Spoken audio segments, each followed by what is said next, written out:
Open Your Eyes is brought to you by the Belize Bank. Our country, your bank.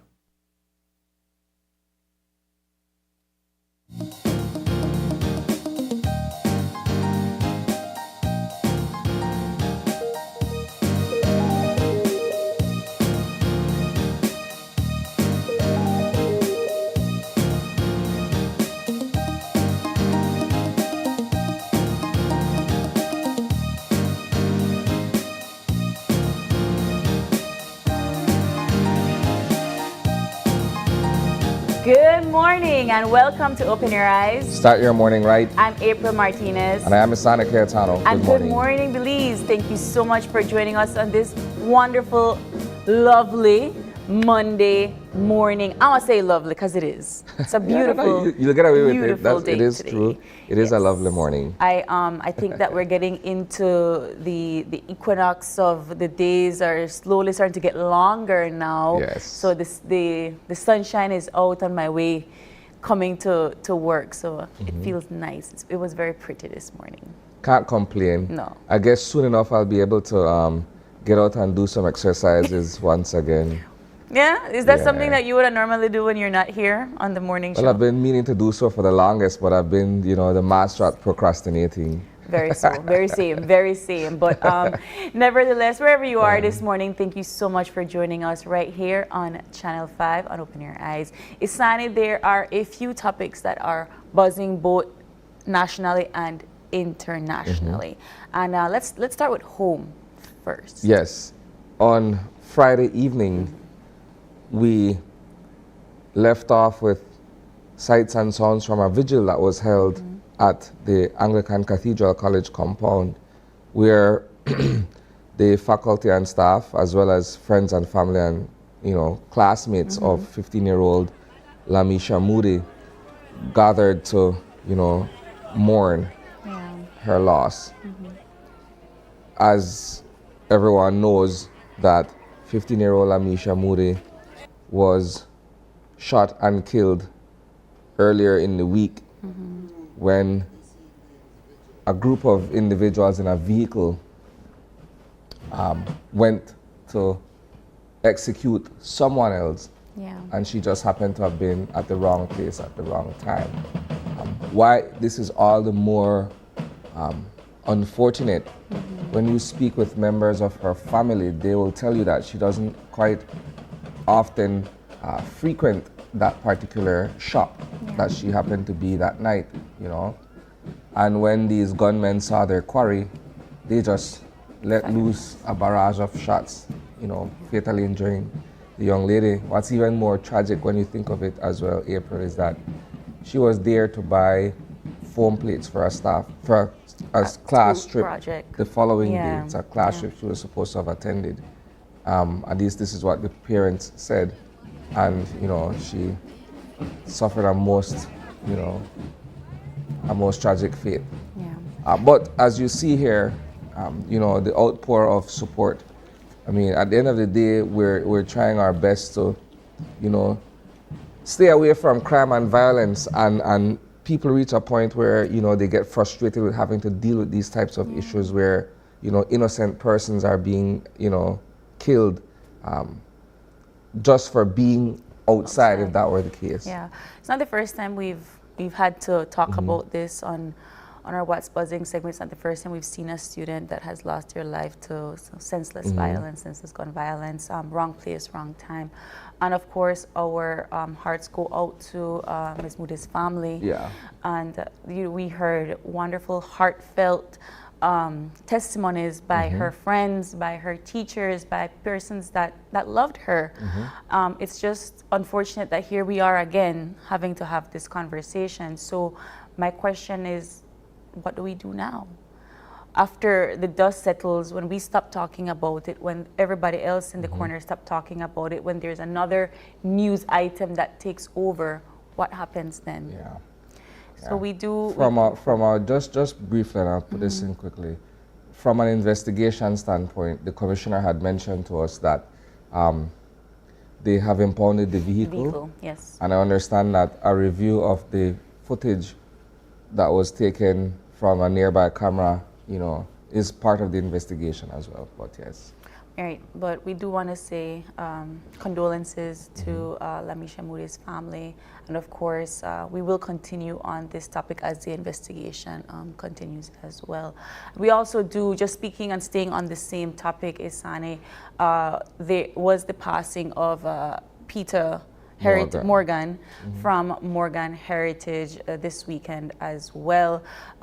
If you know, the Morgan Heritage did come last year, to Belize to hold their concert. They were also here on the show, just giving us their history of how they became a family band. Yeah. But we do also want to say condolences to the Morgan family. Wonderful musician, years and years of being Peter is the lead musician. Yes, he was the lead singer. The lead singer, yeah, sorry. he was the lead singer. And so he, at 47 years old, suffered a massive stroke that regrettably ended his life. And so news of that was from yesterday morning, actually. Yeah, so condolences once again to the Morgan family. It's very strange that even though we've started the week, that those are the topics that are buzzing, but we are going to continue to follow on all of these stories and more during the course of the week. But as we continue with our show for the morning, Isane, here what we do every Monday is we provide you the eye on the news.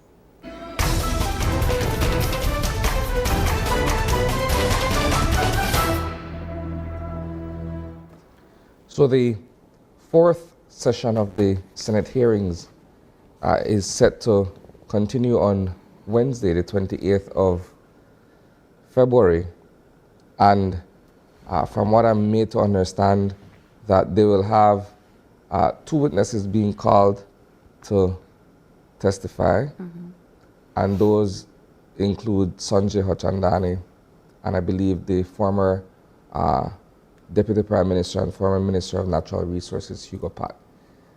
But to go back a bit before we discuss the reason for these 2 individuals being summoned, to go back a bit, if you look at what took place in the 3rd session, the previous one, where, 2 individuals were called before the panel, Mr. Sean Duncan and the former Lands Commissioner, Wilbert Vallejos.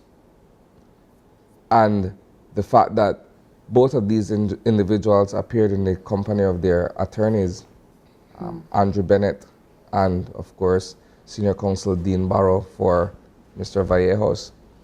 And what is interesting about it at this point is the fact that when they appear with legal counsel, the panel is essentially limited to what they can actually ask. Right? Based on the terms of reference. And of course, Senior Counsel Barrow, the former Prime Minister, and an astute legal mind as well, held them at bay in terms of being able to frame their questions within those parameters. You can't go outside of that. And so some people would say, well, this is frustrating the process.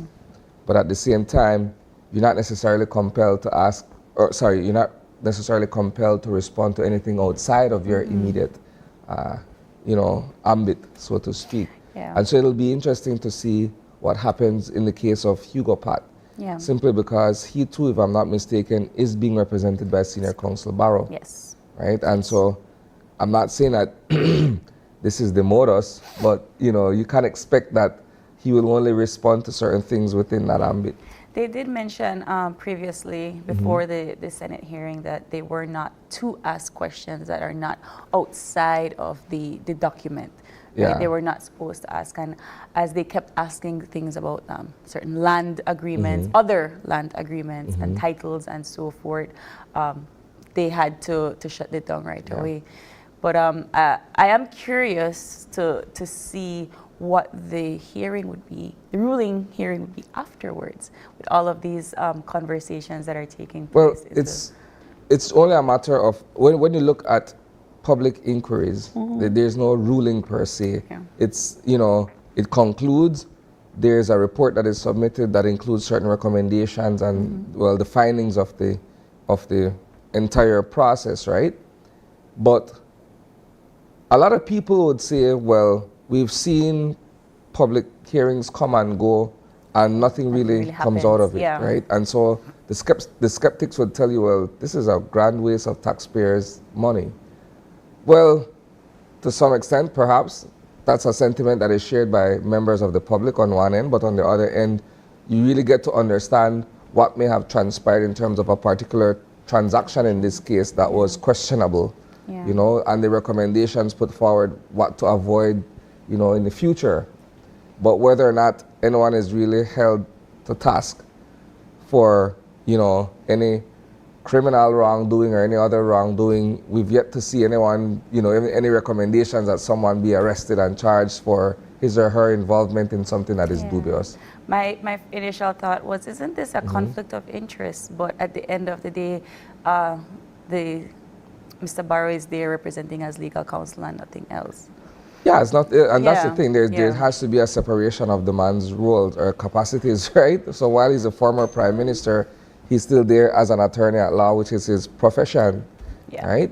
And so what is interesting about it is when the prime minister, the sitting prime minister, was asked about it in the wake of the appearance of Mr. Barrow, and Mr. Brisedier's response was interesting, to say the least, right? Again, this is someone in a particular capacity where he's functioning as legal counsel, and he's you have to give it to him. He understands what the parameters are in terms of what these people should be asking his clients, and so on and so forth. We got to see what comes out of it. I am hoping, though, like you mentioned, Isani, yes, we all tend to think that this is a waste of time and so forth, but whenever we hear of other incidents where certain persons in power are dabbling or, you know, having, I guess, questionable transactions and agreements made, we have to be able to see certain things like this through for it to hopefully not occur again. I'll share with you why I am a skeptic. From a solely professional standpoint, right? I think in my lifetime thus far as a journalist, this is the third commission of inquiry that I'm witnessing, that I'm seeing, right? The first one with the SSB was one. The other one with the fire sale of government assets under the previous administration was another one. And this is the third one for me. And in both of the previous instances, nothing really came out of it, right? Well, we saw what happened with the last one with the fire sale, where, you know, it cost the government and, of course, us as taxpayers, you know, an arm and a leg in terms of compensating these persons who appeared before the Commission of Inquiry, who were, in a sense, wronged, and they filed claims and, you know, payments had to be made or what have you. And again, like I said, that doesn't, for me, when I look at or think of commissions of inquiry or public hearings and that sort of stuff, first thing I think about is, well, what is the true outcome or the consequence of what has happened, you know? And that's my position, and I'm not alone in feeling that way. Oh, no, that's you're the not. thing. You're not. I mean, a lot of people out there are equally as skeptical when it comes to these kinds of exercises. So what would we, I guess the other obvious question would be, what would we hope come out of something like this? Well, again, it goes back to the recommendations that accompany the report. Now, whether or not there are certain information in there that will be actionable in terms of perhaps getting the involvement of the Director of Public Prosecutions, if there's any hint of criminal wrongdoing or what have you, that's yet to be seen. But like I'm saying, in the previous two instances, nothing came out of it, you know, other than, you know, in the previous one, claims before the court. Yeah, and I think it's very important that you mention that every time we have these hearings, they are at the coin or the purse of the taxpayers' dollar. Every time you see these things, it's our taxes that get into it. And every time the government has to pay out to somebody, it's our tax dollars that get into it. So it is important that we do pay attention. It is important that we do get results out of it, but I'm not sure how much the public asks for that kind of autonomy. You know. To continue and to conclude, again, this fourth session, from my understanding, resumes the conversation about certain parcels of land that were acquired around October 2020. Right before elections. Right before the general elections, yes. So they're continuing along those lines to try to understand, you know, what took place there in terms of the acquisition of these pieces of land in question. Yeah. So, yes, that is our singular conversation this morning, April, and I'm looking forward to Wednesday to continue following what takes place in the upper house regarding this investigation. Just kind of keeping to talking about these certain topics, not just when it comes to the Senate hearings and so forth, but I do want to remind our viewers that we are going into municipal elections soon. Yes. This is the season. We've been having, you guys have been having substantial conversations with the mayor-elects from the different municipalities. Great conversations. I think that for our general public, it is good for us to know who is running for government, for office, and for opposition, but as well as their mandates, their philosophies, what is it that they want. And I know that we're talking about a Senate hearing here, but whenever we're having these conversations, I'm hoping that they're out there listening to see how they can continue to make certain decisions for the betterment of the people. Well, I think there should be a fundamental understanding of how municipal governance works at the lower level. If you're looking at cities and towns, right, where each of us have to have that degree of knowledge as to who the people are that are representing us at City Hall or Town Hall, what they stand for, and what it is that we as citizens are expecting that these people will carry out in terms of services, right? So when we look at, and again, if I look at my situation as a resident of Belize City, when I look at the persons who I would best want to, you know, handle the municipal affairs at City Hall, I'm looking for persons with a certain integrity, with character that says, okay, you know what, not only am I perhaps academically qualified, if that were the case, but we're looking for persons who stand on certain moral grounds in terms of being able to deliver these services.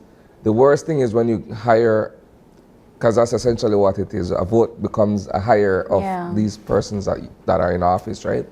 Worst thing that happens is when you hire someone to office and then they fall way short of what the social expectations are, right?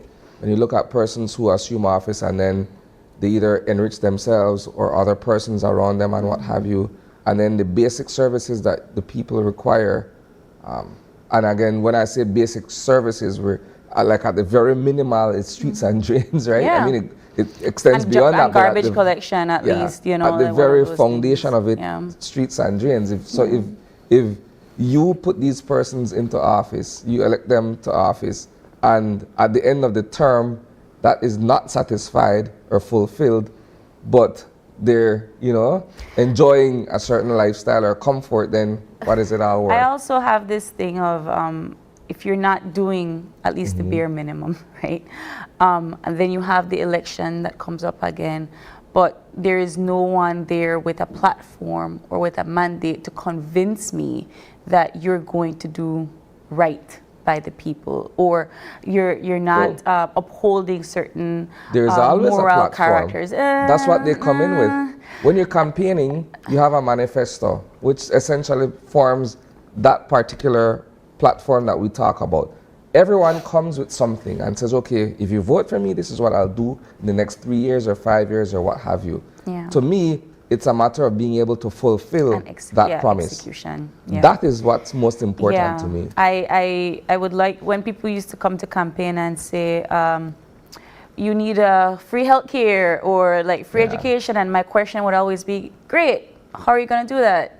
And it would fall short into this back and forth conversation that feels so repetitive and redundant, and then I don't get my question answered, and then here I am again at the voting polls with no clue as to who I'm going to vote for, because nobody comes with a proper manifesto. But you're right, Isani, for our municipal elections that are coming up, it's on March 6th. Polls open at 6 a.m. Is it 6 a.m., 7 a.m.? 7 a.m., but we're going to be starting our morning show from 6 a.m. here on Channel 5. So we are going to be bringing you all of this coverage from all over the country, the different voting stations, the different persons that are out there trying to cast their vote. Quick plug here, Sure. right? I am certainly glad that we got out in front of this in terms of our media house, in terms of Channel 5, you know, being able to get out in front of the coverage that we've been providing our public, our viewers. As we mentioned at the start of the conversation, we have been interviewing candidates, we've been on the ground, we've been interviewing mayoral candidates as well. We're looking at persons who have concerns in their cities or towns, sharing that with the public so that it informs a proper vote. Or we're hoping that it does inform a proper vote. I would also like to remind our viewers that we do have a survey right now trending online on our Facebook page on News 5 Live that you can go in and tell us what it is that you want from these municipal elections. What is it that you're looking for? What are the results? What are you looking for in a candidate? Are you satisfied, etc., etc.? So head on over to News 5 Live on our Facebook page to tell us what you think. And of course, we would love to get those results and talk about it here on our What's Buzzing. But Isani, we are at the end of our Eye on the News. So certainly, again, as I usually say, details of these stories and more, you will be able to catch at 6 p.m. in our evening newscast.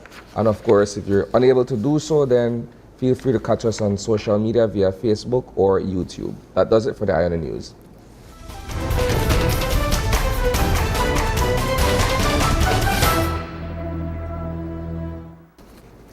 And moving on with our show for this morning, we have our Eye Opener taken from dailyom.com, and it goes like this. Having a pity party for yourself is all right, as long as you learn from it and don't dwell in it for long periods of time. We all have days when the bad things seem to outweigh the good ones, and we begin to think that life isn't fair. You get stuck in traffic, which makes you late for an important meeting, and then your car gets towed. You might ask yourself, why me? Events like this can test one's ability to be grateful and feel optimistic. If you have a tendency to feel sorry for yourself, and many of us do, things usually progress to the next stage, the pity party. You begin to feel like the innocent victim of a dismal fate because you are seeing your life through inaccurate lenses. When you have a terrible day, there should definitely be a time and a place to have your feelings so you can process them. It's important not to pretend that you are fine with things when you aren't.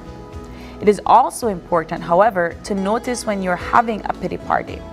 It's a good idea to set a time limit in which you fully express your emotions and not judge yourself.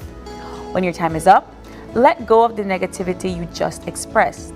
Try not to dwell on unpleasant experiences and do everything you can to avoid holding on to negative emotions. Stop feeling sorry for yourself. Release the notion that you are a victim and notice the good that exists in your life. I think this speaks to the reason why it is important for one to have a solid self-esteem and to always understand where you fit into the big picture. The moment you start sulking and feeling sorry for yourself, you don't get anything done other than to say, well, you know what, man, the world is working against me. It's never okay. What do I do in this immediate instance to solve what the issue is? And while, yes, looking inside and that level of introspect is necessary, you can't dwell on that too much because it's easy for you to venture off into the pity party, right? And I'm sorry, I don't feel sorry for certain people. Let's discuss a practical solution as opposed to saying we're going to sit down and hold hands and say, oh, I'm sorry for you, April. Nah, man.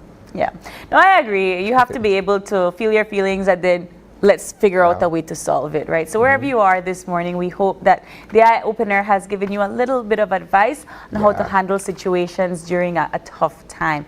But as I mentioned this morning, it is a lovely day. It's a lovely time. And therefore, we bring to you the weather update from the folks at the Belize Meteorological Service. Good morning. Fair and mostly dry conditions will support partly cloudy skies today and tonight. Showers, if any, will be isolated. The outlook for Tuesday and Tuesday night is for fair weather to continue with little or no rain. Winds today along the coast and over the open seas will blow from the east and northeast at 10 to 15 knots, and seas will be choppy. A low tide is now in progress, and another will occur at 5:31 this evening. High tides follow at 11:12 this morning and 11:27 tonight. Temperatures this afternoon will peak at 73 Fahrenheit up in the Maya Mountains, 83 along the coast, and 88 inland. The moon will set at 7:31 this morning and the sun at 5:58 this evening. In the sargassum forecast, satellite and surface observations continue to show that sargassum amounts over the area are low and impacts are expected to be minimal for the next few days. And that's the latest from the Belize Weather Bureau. Do have a pleasant day.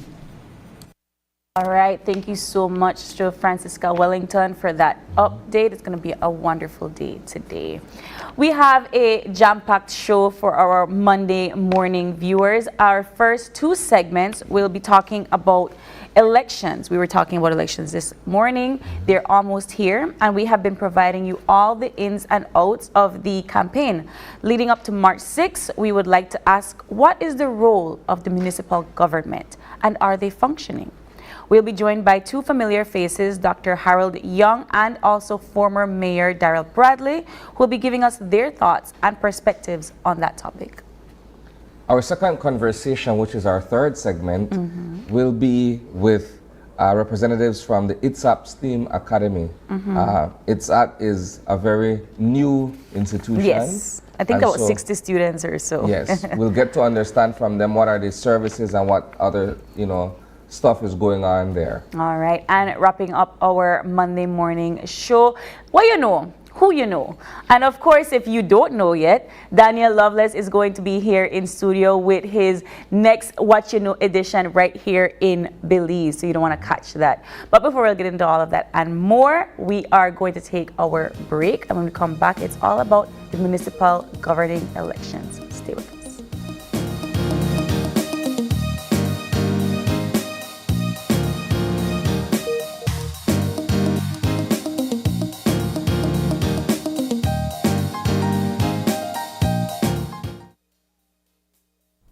This plan, I can't leave this plan. Smart Belize. Hey there, smart thinkers. We're turbocharging your mobile experience with Smart's powered up postpaid plans.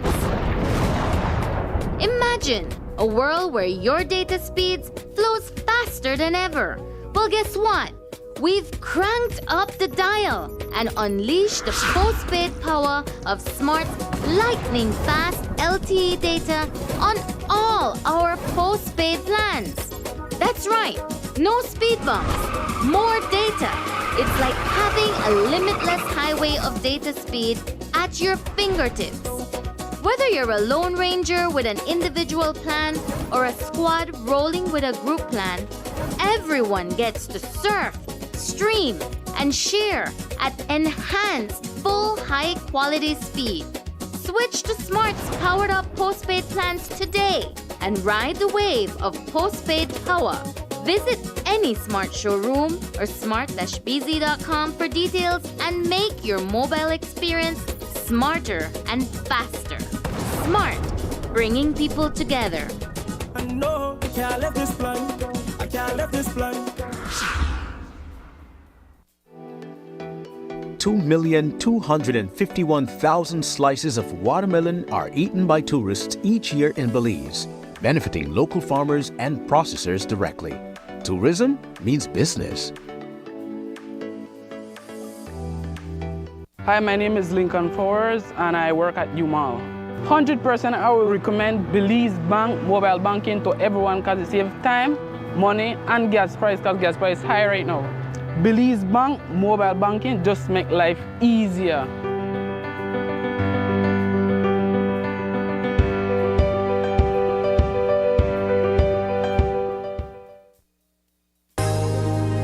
Forever Belize 2024. Vote PUP 11. Bernard Wagner, Premier, who always there with me. He the comfy tree. Beat everybody, vote PUP. Bernard Wagner, female, who always there with we. In the comfy tree, beat everybody, vote PUP. We ready for election, vote PUP 11. Bernard Wagner with the plan, to make better things happen. Beautifying Belize City, reaching out to each community. Involving more youth programs, uplifting all Belizeans. Bernard Wagner, female, who always there with me. In the comfy tree, beat everybody, vote PUP. Bernard Wagner, female, who always there with me. In the comfy tree, beat everybody, vote PUP. PUP 11. With his tape and track, no time for turning back. Belize, physical infrastructure, symmetry, economic development, festival, smart city enhancement. So who we have vote for? Bernard Wagner. On election day, Bernard Wagner. Belize City Mayor, Bernard Wagner. Bernard Wagner, female, who always there with me. In the comfy tree, beat everybody, vote PUP. Bernard Wagner, female, who always there with me. In the comfy tree, beat everybody, vote PUP. We ready for election, vote PUP 11. Bernard Wagner with the plan, to make better things happen. Beautifying Belize City, reaching out to each community. Involving more youth programs, uplifting all Belizeans. Bernard Wagner, the man for the job. Bernard Wagner, win again. Bernard Wagner, March 6, vote PUP. Bernard Wagner, the man for the job. Bernard Wagner, win again. Bernard Wagner, March 6, vote PUP. PUP 11.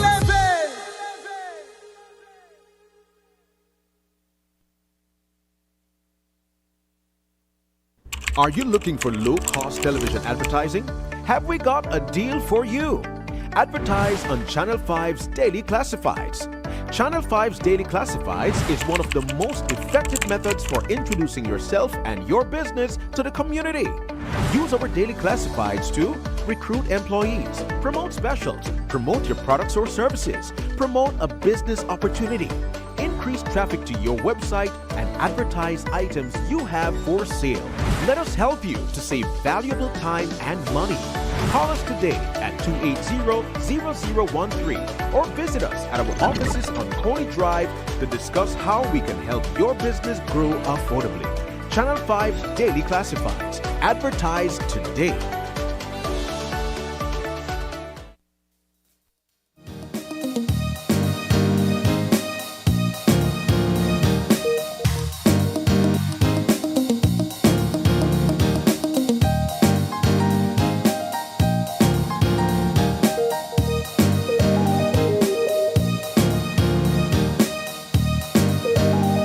Welcome back.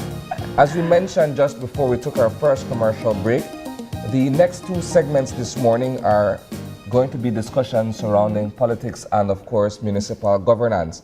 We have been joined via Zoom by the Associate Professor in Political Science and Public Management, Dr. Harold Young. Good morning, Dr. Young. Good morning. Good morning. Good morning, everybody. Thanks for having me.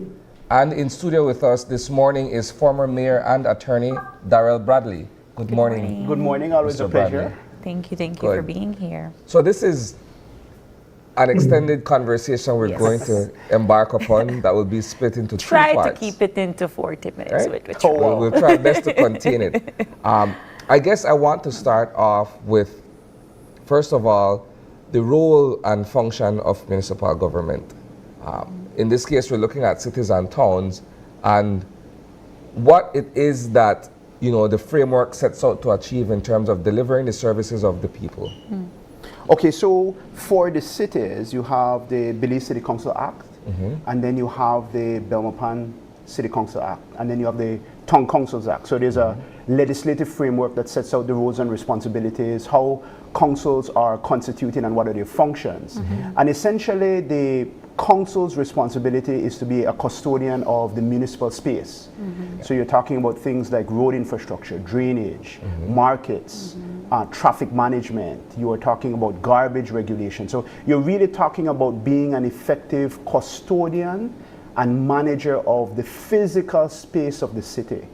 And within that context, it could cover everything. For example, when I was mayor, we dealt with economic activity, we dealt with parks, we had various social activities and so forth, because you want to build a livelihood in terms of the space. You engage a lot with the police, so you want to deal with community, security, those kinds of aspects, which are very, very close to people's hearts. But one of the things, I mean, aside from the legislation itself, I actually was of the view, and still am of the view, that municipal government is the most important form of government, because it is the form of government, I believe, that has the potential to be most democratic.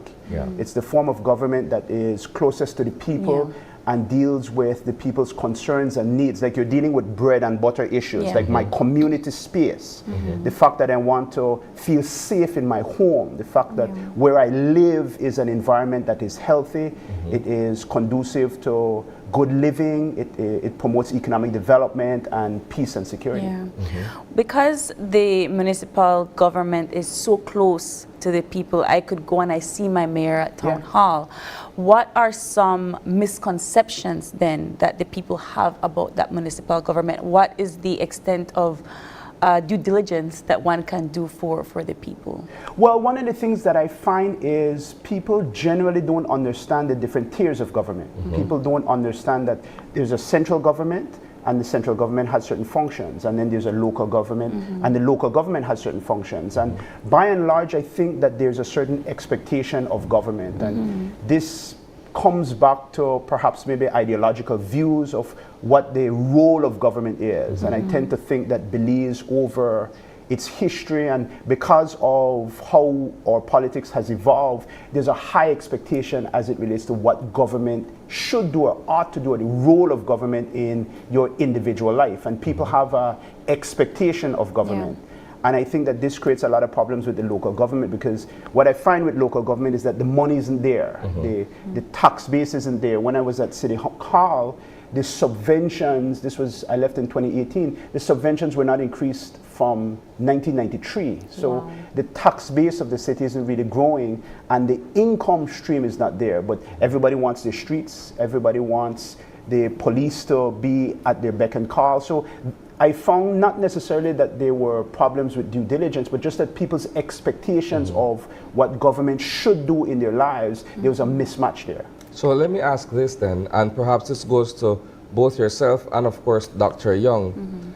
Shouldn't there be a degree of autonomy exercised by each of these municipal bodies? So if you're mentioning the fact that, you know, the subvention wasn't increased from 1993, isn't it incumbent upon the administration to be able to expand its revenue streams and what have you? Well, that's a good point. And one of the things I think you could put that within the context of larger policy discussions. We're talking about the constitutional reform process. Other countries enshrine the right of municipal autonomy in their constitution. You have countries around us that have that. There's a right of peoples within local communities to regulate their own affairs. And when we look at and I'm not talking only about cities or towns, but even villages, like land rights, the right of a village council to assign, delegate, and issue out land within this certain space of the community. The right of a mayor or a council within a town or a city to dictate the finances within the city so that they can control what goes on within the city and they can deliver for the people. So I think that these conversations are very important, and I do believe in this idea of municipal autonomy, and I do believe that there should be a sustained process of decentralization. Certain things I think are inverted. For example, the city deals with the physical city, which is actually more expensive. Streets cost a lot of money.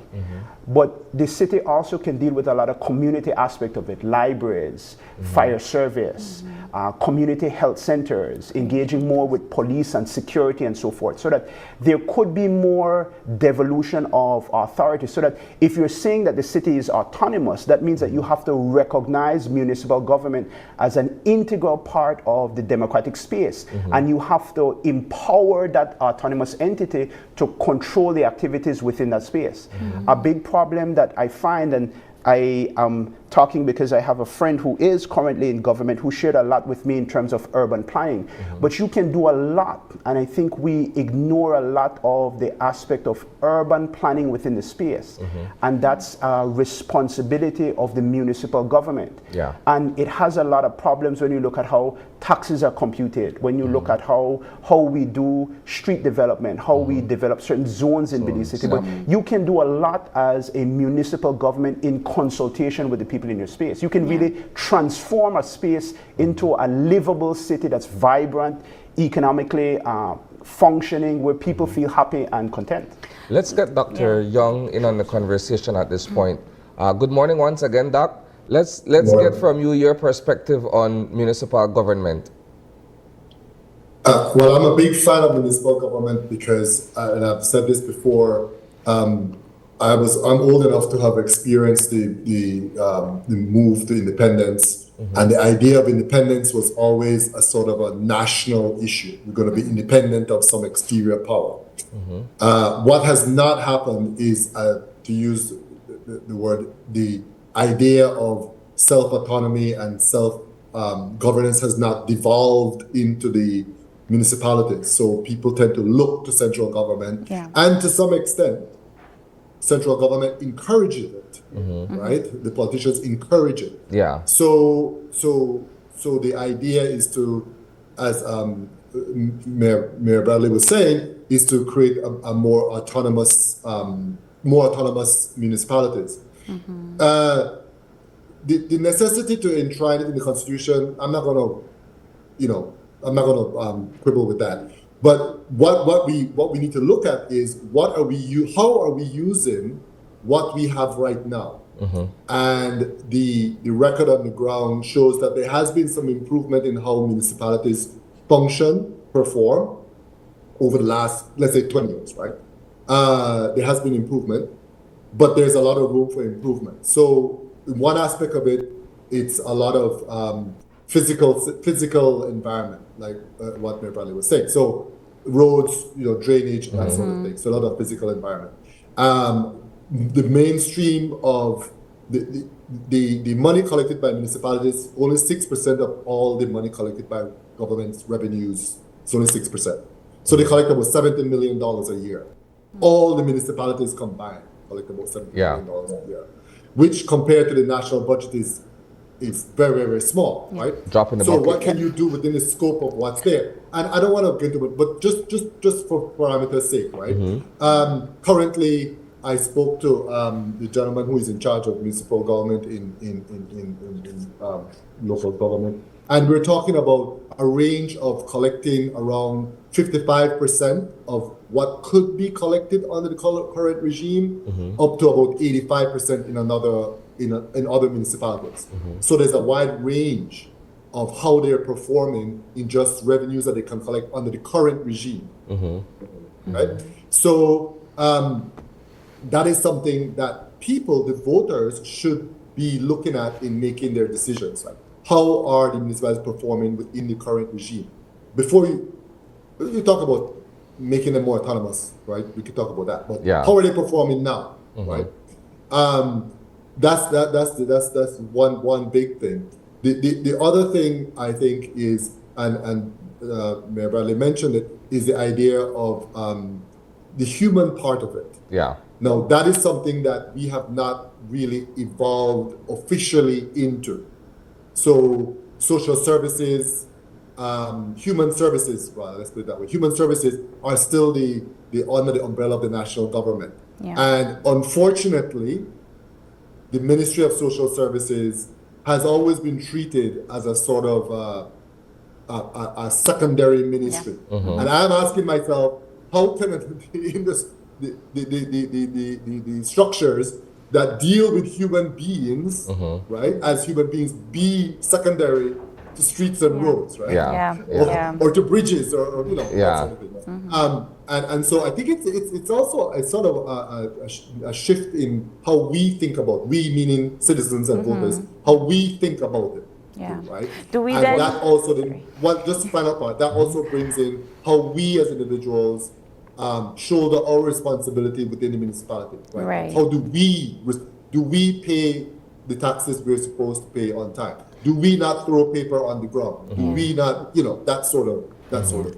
I think what sticks out to me from what you just mentioned, and I think it's an eye-opener, actually, I wasn't looking at it from that point of view, is the fact that you're right. When you're looking at the fact that more monies are allotted to infrastructure than they are to social services, to human development and what have you, but yet we are saying, well, we can't eat street and drain. I mean, it's one of those ironies where perhaps the focus should actually be on being able to develop human capacity. We say that, but then that's kind of how we've always measured progress to a certain extent, that we can physically see these things occurring, and if they're not happening, then nothing will happen, right? This actually goes back I'm sorry. Sorry.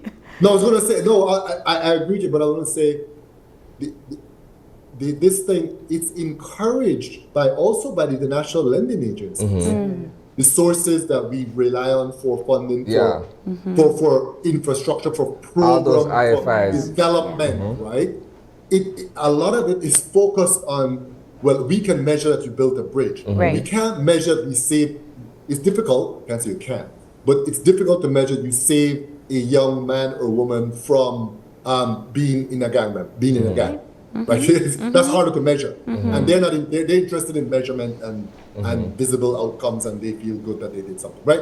But so we have to take the responsibility. I think we should try to take a step forward in saying we want to redistribute realign the priority, because we can walk and chew gum at the same time, right? Yeah. It's not a matter of people or roads. Yeah. Right? It's kind of both. Yeah. Let's get in. No, I also think that it's important to look at the legislation. I was very minded as a lawyer that you have to be accountable to the law. Yeah. If we want municipal government to change, we need to change the legislation. The legislation speaks about the role and function of municipal government, and there's an emphasis in the law on the physical space of the city. It tells you what you're going to do. It tells you build streets. So, like if I was there, I build streets. That's what I'm going. That's a measure of success.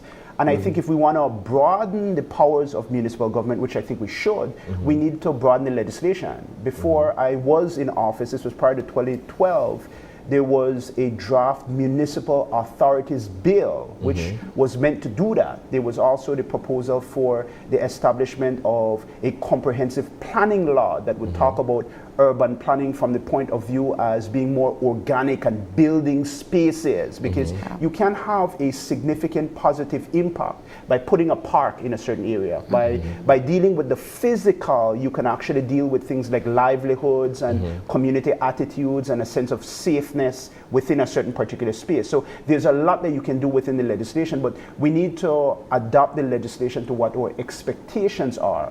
And then we also need to have a lot of conversations with the community in relation to what really do you expect from your government? What do you expect your government to do? And what's your responsibility? Doc mentioned this idea of paying taxes and the correlation with your responsibility to the state and the state's responsibility to you in terms of making sure that your tax dollars are accounted for and are used for your benefit. But are this kind of information, is it something that you think we are talking to the people about? We were just talking about the ads that were playing, before this segment, and they're bright, they're colorful, they're telling you all of the things that the people want to hear, but are the ads telling you the things that the people need to hear when it comes to municipal elections and governing?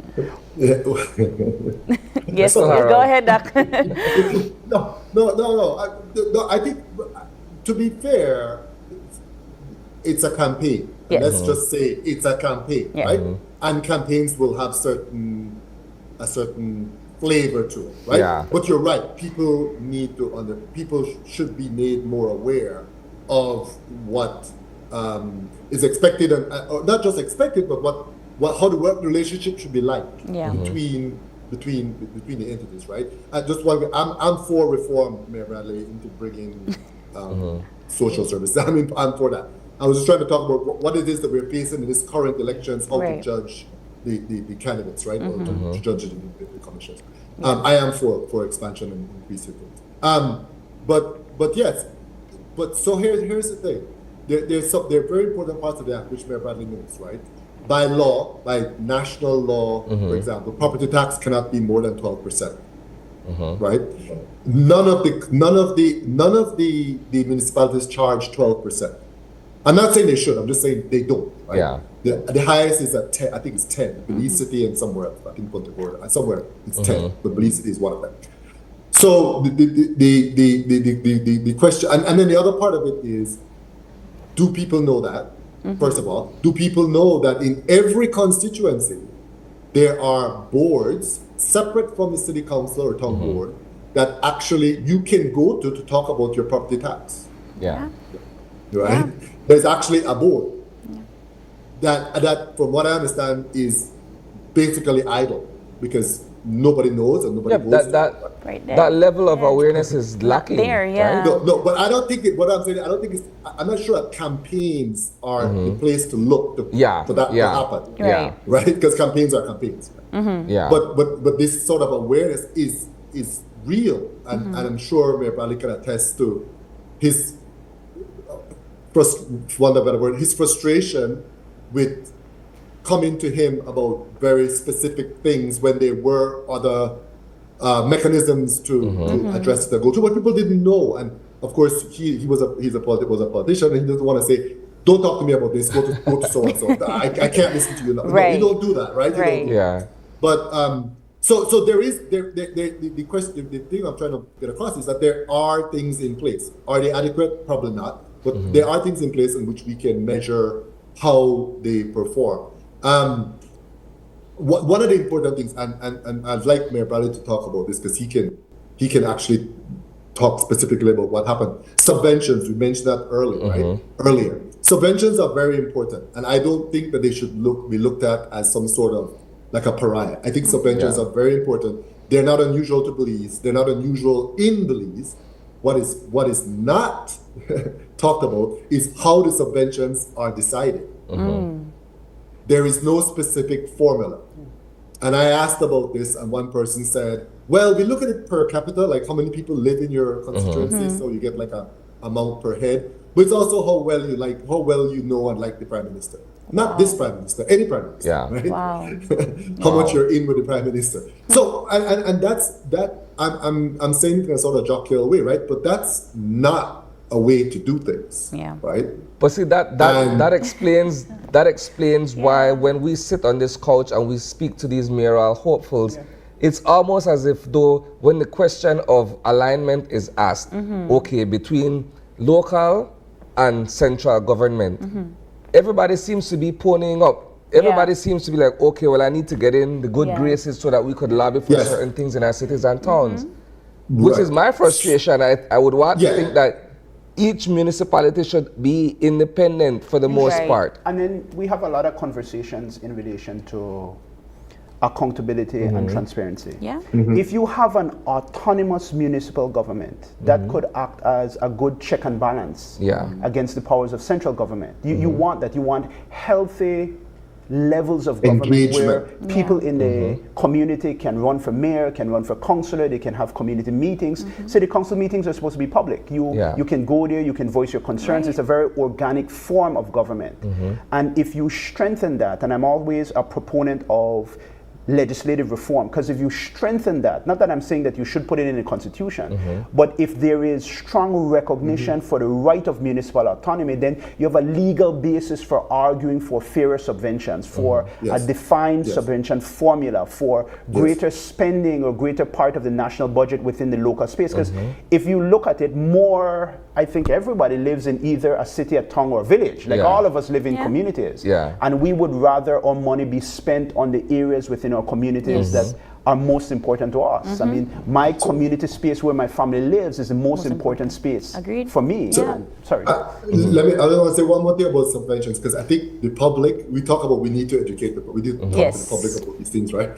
So the principle behind subventions, it's not something that's like a central government gimme, right? It shouldn't be just a gimme. There's a principle behind it. And the principle is that central government draws taxes, for example, the GST, from the entire country into the national coffers. So the municipalities people in the municipalities are paying this national tax. Yeah. And so the idea is to repatriate a portion of that to the municipalities. And that's being done without a formula. So what we have is, what we have experienced, and Bradley can talk to it as well, is some municipalities are more prosperous, have become more prosperous, therefore generating more, let's use GST for now, GST, but the repatriated amount in subvention is way below what an expectation may be. Right. And they're saying we are subsidizing the rest somewhere else. And I will say that is the idea, is to help other areas, because what you want is national development, and the industries like the tourist industry or ship, whatever industry it is, depends on the entire country doing better. Yeah. Right? All right. So you want to bring up, you want to float all the boats, and but you have to have a mechanism that's known how to do it. So like what Mayor Bradley said, you can the relationship can be holding accountable for how you're doing it. And that's not there. Yeah. All right. We have to take a quick break. And when we come back, we're going to segue more into the municipal elections that are coming right here on March 06. Don't go away. More of the functioning government of the municipality. Stay with us.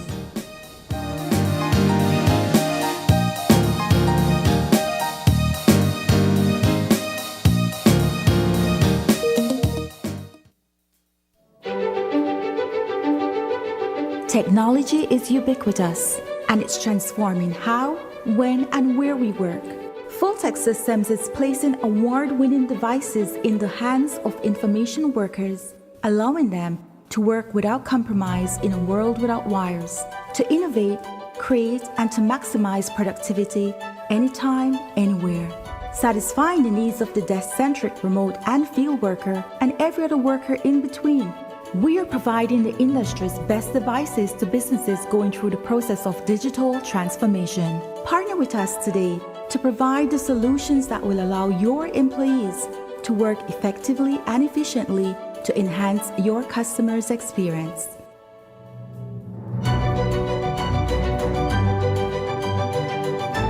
Full-Tech Systems, your technology center, where you'll come for the price, but stay for the service.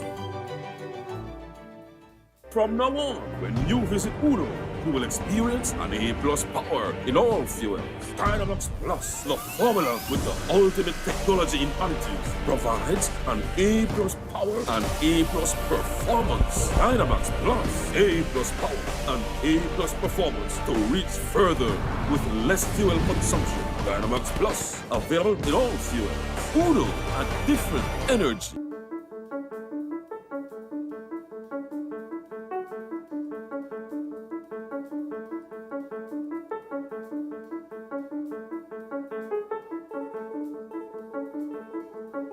When the police department is taking firearms off the street, those firearms are not then diverted, but we are in fact destroying them.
David Humes, this is Vanessa Humes. We own Ladyville Cool Spot. Belize Bank save us a lot of time. Working with them, we can keep track exactly what we spend. We recommend Belize Bank 100% because we don't have to go to stand up in line, and we can check on our account right from our house. Working with Belize Bank is the best.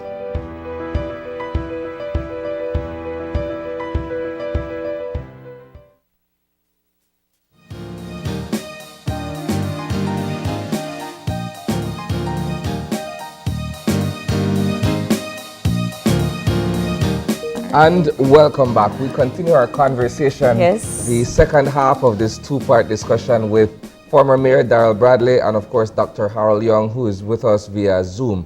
I wanted to go back to an initial part of the discussion where you had mentioned that perhaps in 2012 or thereabout, draft legislation was presented or was put together, but it never materialized. Draft legislation that would have, in essence, expanded the role of the municipal government. Perhaps in this case, the Belize City Council, if we were to look at it from that point of view.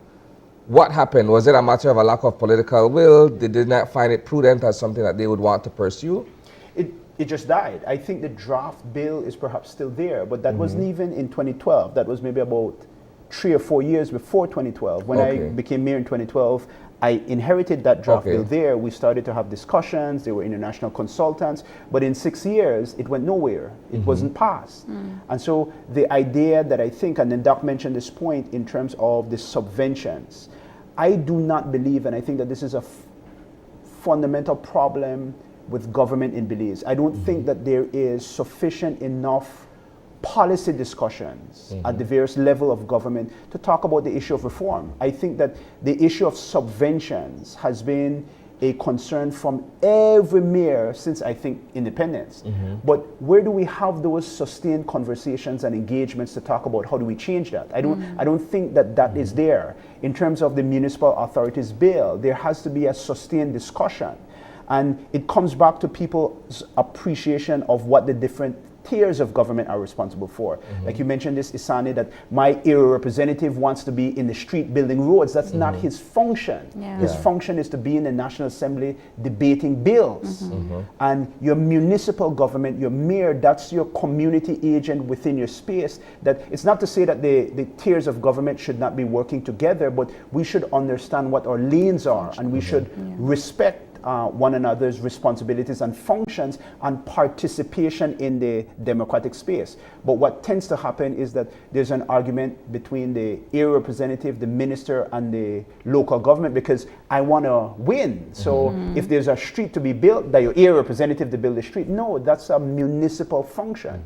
And there has to be a recognition that the municipal government is responsible for that, should get the resources for that, and should implement it within the community space. So here we go. Classic example, Cemetery Road.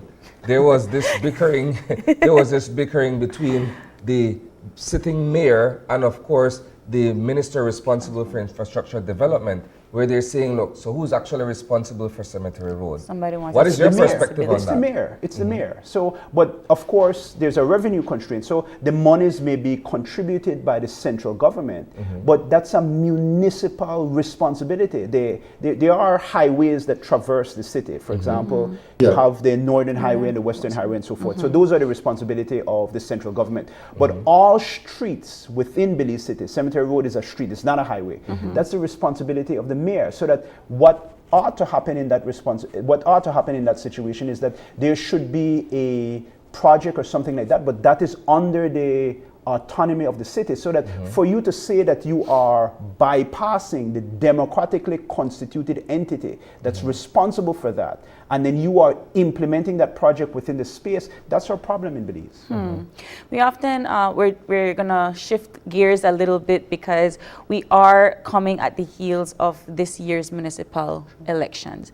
And in Belize, we have a saying that says, the municipal elections and who wins those kind of are like a prediction before the general elections. Is that so? Is that something that you think would happen? And I guess I would like to get Dr. Young's perspective on this as well. From a practical perspective, people do that because they understand the same problem, that it's really the central government that is the puppet master and holds the purse string. So that people, I think, have a practical appreciation that, hey, you know what, if there is a city council and a central government that is from the opposing political parties, my city may get less. It may be true, it may not be true, but that's a genuine belief that people have.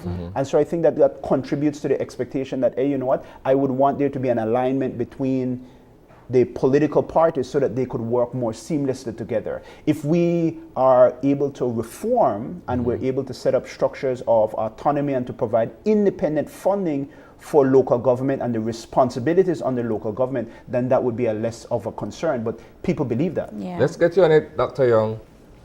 Endorse what Mayor Bradley said. Absolutely correct. Assessing it. But the question. Under the current system, right, which is what we're facing as municipal election coming up, historically, yes, it is, broadly speaking, a barometer.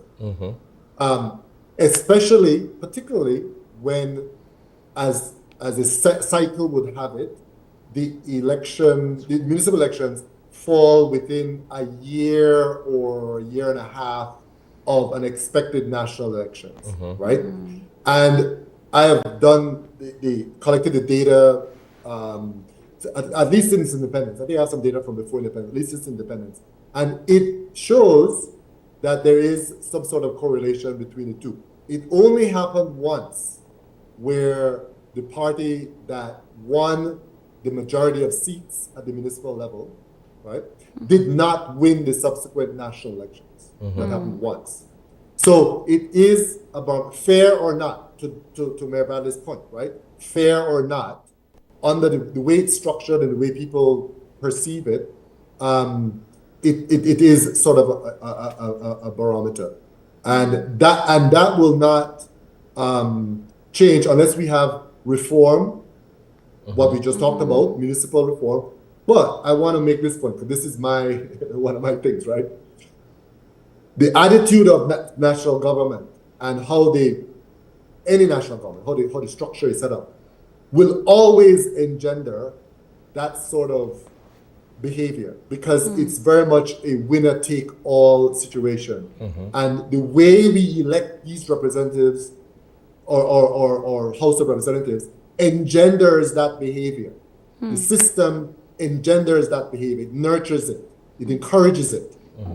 And so for us to see a real shift, it's not going to happen one election cycle, but a real shift over time, there should be a discussion, and we need to stop just talking about discussions. We need to seriously start laying out what it would look like to have elect a national government in a different way.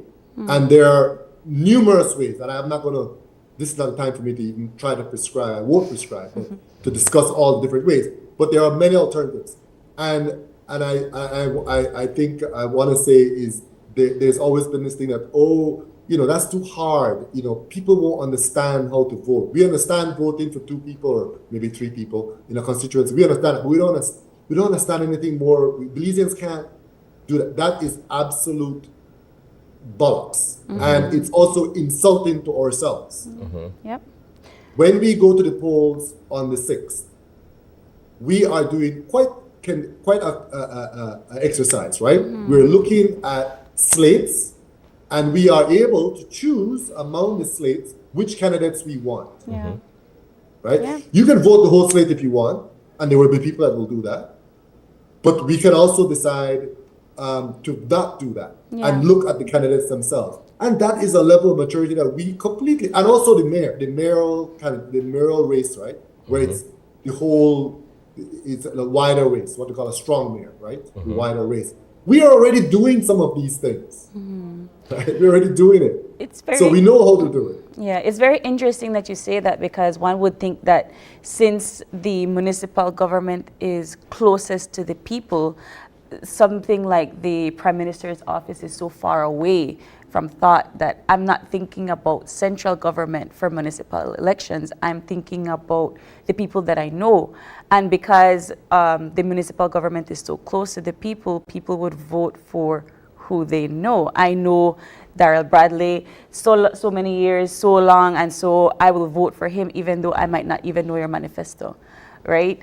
Is that the attitude? Is that what we're seeing for No, I think Belize? it comes back to the point that we were talking about. People vote for who they feel or who they perceive can respond to their needs. Right. And so the reality is that people see that if I vote for a particular mayor or council from a particular political party that occupies the central government, that will maximize my benefit. There will be more resources and so they make a practical benefit. So I don't necessarily think, I may be friendly with somebody and I may say, okay, that person would be a good representative, but we are self-interested people and we would want to maximize benefits within our space. And I think people make calculated, very practical, reasonable decisions as it relates to what they want. So they respond to the system, good, bad, or whatever, and the imperfections of the system, they respond to what that is. So in a situation like that, then, essentially what we're saying is that if you have an incumbent central government that is of a certain political hue, then everybody else from city and town should fall in line with that if we're looking for what we can get out of it. No, I'm not saying that they should.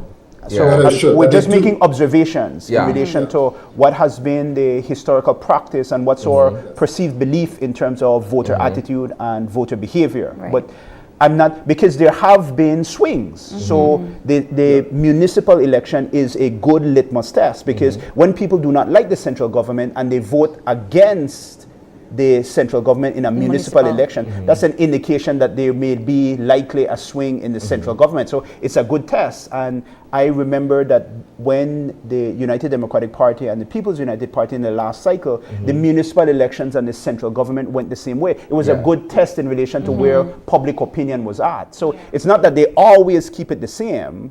It's just that when the central government is doing well, people tend to... You look at but that's... Go ahead. But that's Mayor Brown is correct. But that's a function of the weakness and the lack of autonomy of the municipalities. Why people make that connection. They don't recognize it as a real independent player in the political space. It's really just it's an extension of government, which is an extension of the central government. Exactly, and that's the point he's making. I agree. But to look at some of to talk about Wednesday, to talk about the voter turnout in municipal elections is always lower than national elections. Always. Okay. And when I say lower, I don't mean 5 points. I mean 25, 30 points lower. Okay. Wow. And what we can see, and this is not my opinion, I'm just looking at the data that comes out of elections and boundaries, right? So I'm not exhibiting particular brilliance. The participation level has been falling over the last 3 cycles. Wow.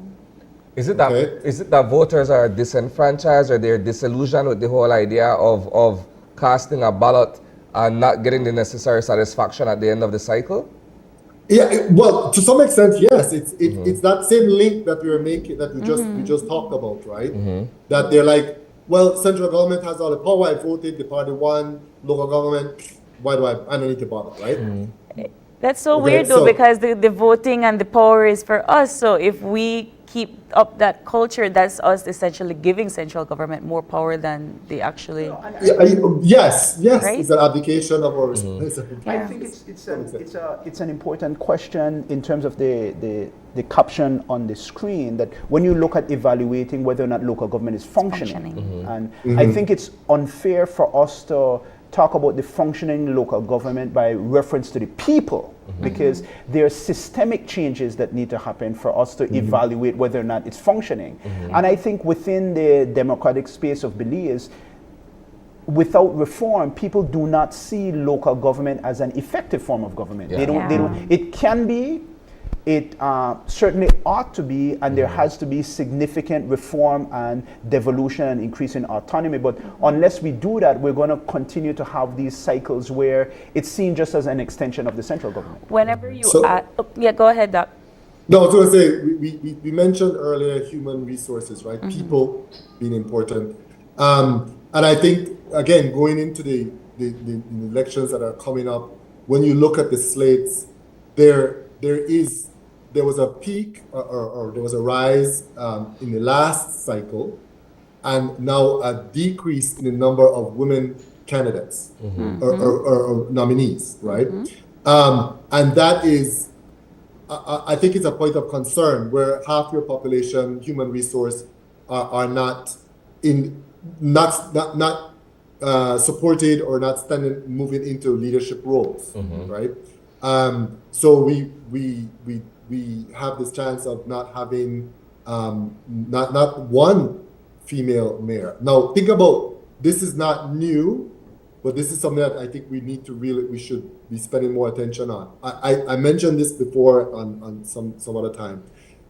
When before independence, we had one full female lady member of the cabinet, Madame Gwen Lizarraga, Minister of Education.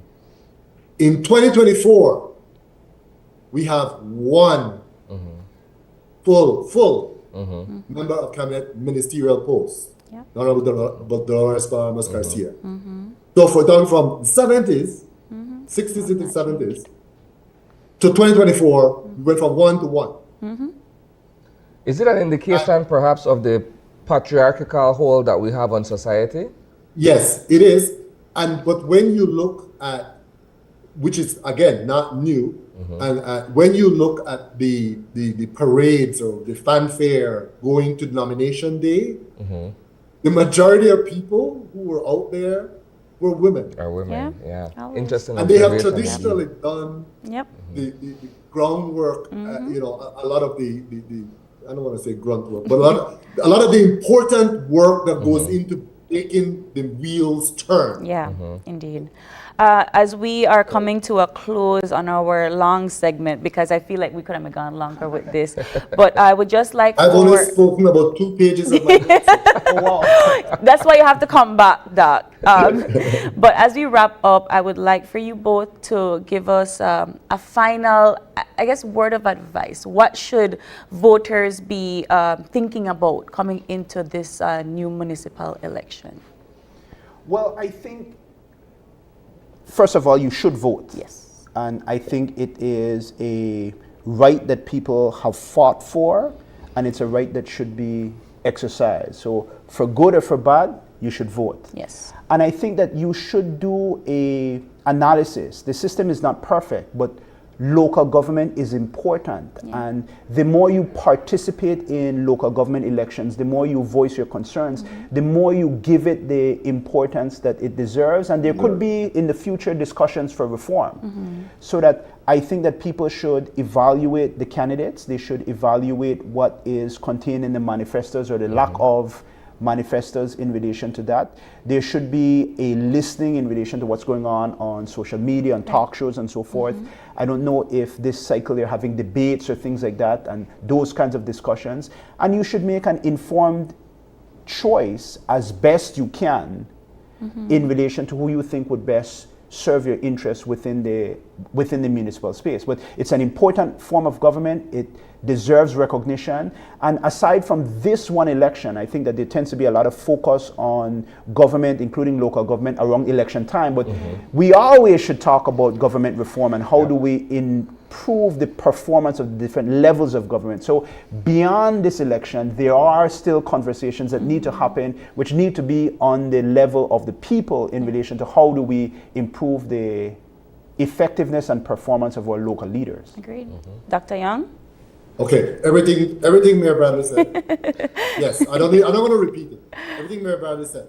All right. Continue on from that.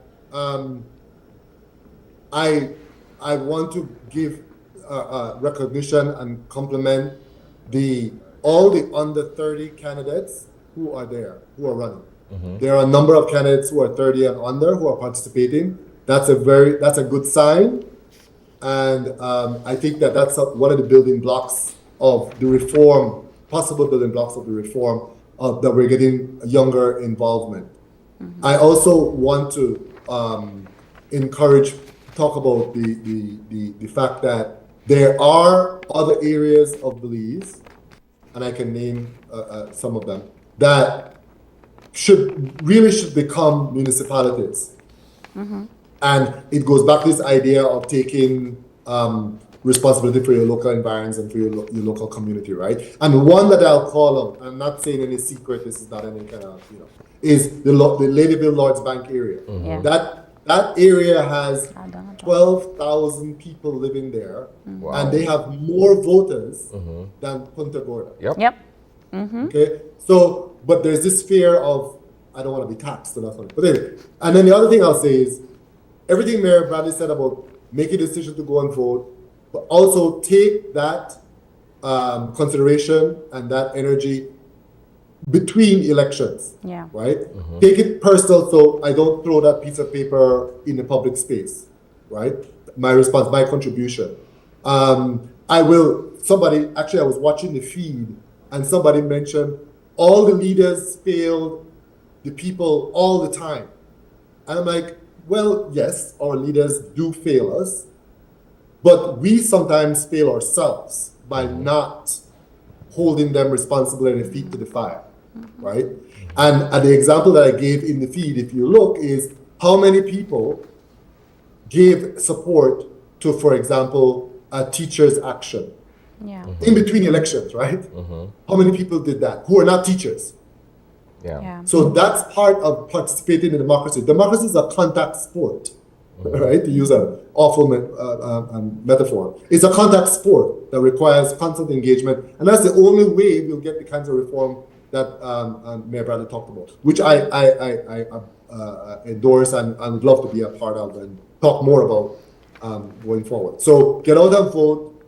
The turnout will tell the powers that be, that municipalities are important. If you stay at 50% turnout, it's like, oh, well, you don't have to worry. But if you get up to 80%, 85%, then it's saying, we are vested, we're interested, we want this. Wonderful. Moral of the story, taxes are good. But thank you. Thank you, gentlemen, so much for coming in. This conversation could have been the entire show. Please do come back. We want to hear more from you when it comes to the rules and rules of the municipal government. So thank you both so much for being here today. And we'll talk more about this in the future. My pleasure, thank you. All right, we are going to take another quick break. And when we come back, it's all about what you know or what you don't know. Daniel Loveless will be in studio to talk to us about his next edition of What You Know here in Belize. Don't go away.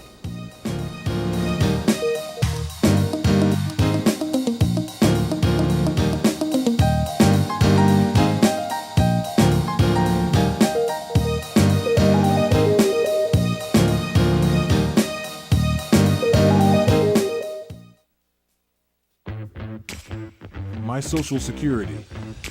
Your direct online access to all your Social Security information. 360 view of all your Social Security information. Registration services, benefits, contributions, and employer services at your fingertips. Enjoy all the new features with your My Social Security account. Register with SSB. Submission of benefit claims. Submission of contribution statements. View contribution record. Enjoy all your My Social Security feature at ssbportal.org.bz. Social Security at your fingertips. Everything is better electric. Be more efficient with electric vehicles and transforming your home with Energy Star electric appliances and power tools. This helps to create a greener and cleaner world for the next generation.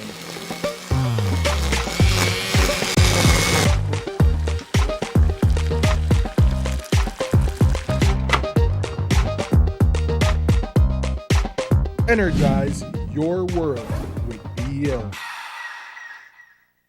Westtrack Limited is committed to working hard every day to ensure you get the right products at the most affordable price. We strive to have the greatest selection of quality, affordable, and timely products and services that will enhance your personal or corporate lives. With an extensive line of products, we'll be sure to have what you need. For even faster service, you can contact us on Facebook, WhatsApp, or by email. We look forward to seeing you come through our doors at your nearest Westtrack branch today. Hi, my name is Lincoln Fowers and I work at UMall.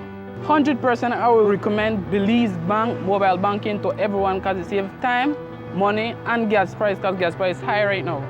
Belize Bank mobile banking just make life easier.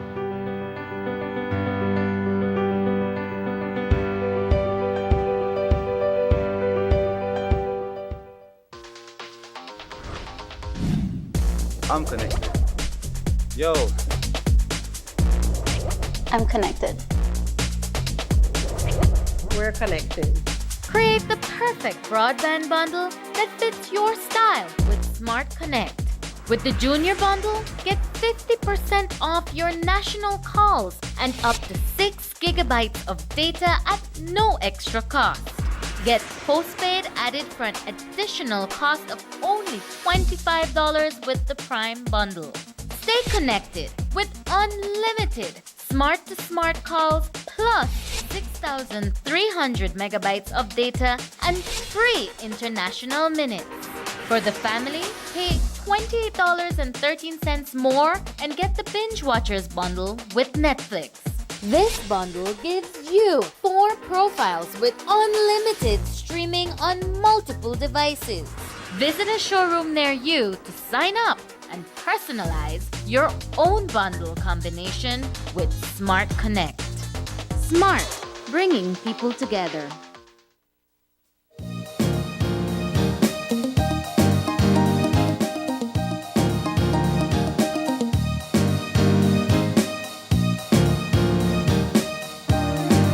And we are back. Joining us for our second conversation, third segment, it is Daniel Loveless for his new series here in Belize. Yeah. What You Know. Welcome back. Thank you. Welcome Super home. happy to be here. How you doing? I'm doing real good. Every Caribbean country I travel to, they tell me welcome home. So I'm happy to be seen as a citizen or a person in each Caribbean country. Yeah. You're an ambassador of sorts. He is.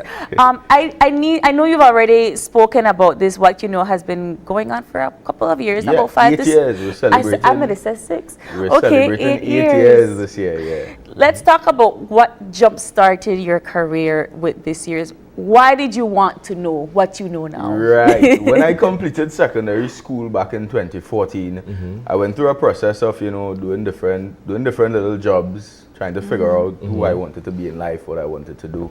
And in 2016, I realized that I didn't like the idea of working, in an office or working for someone else, and I wanted to explore doing something, where I could earn on my own and still display my personality to the world. So I always had the idea for what you know, because I'm naturally an inquisitive person, like to find out more information about stuff and learn stuff. So a friend of mine gave me the idea and said, hey, you should have your own television show. I was like, that's a great idea.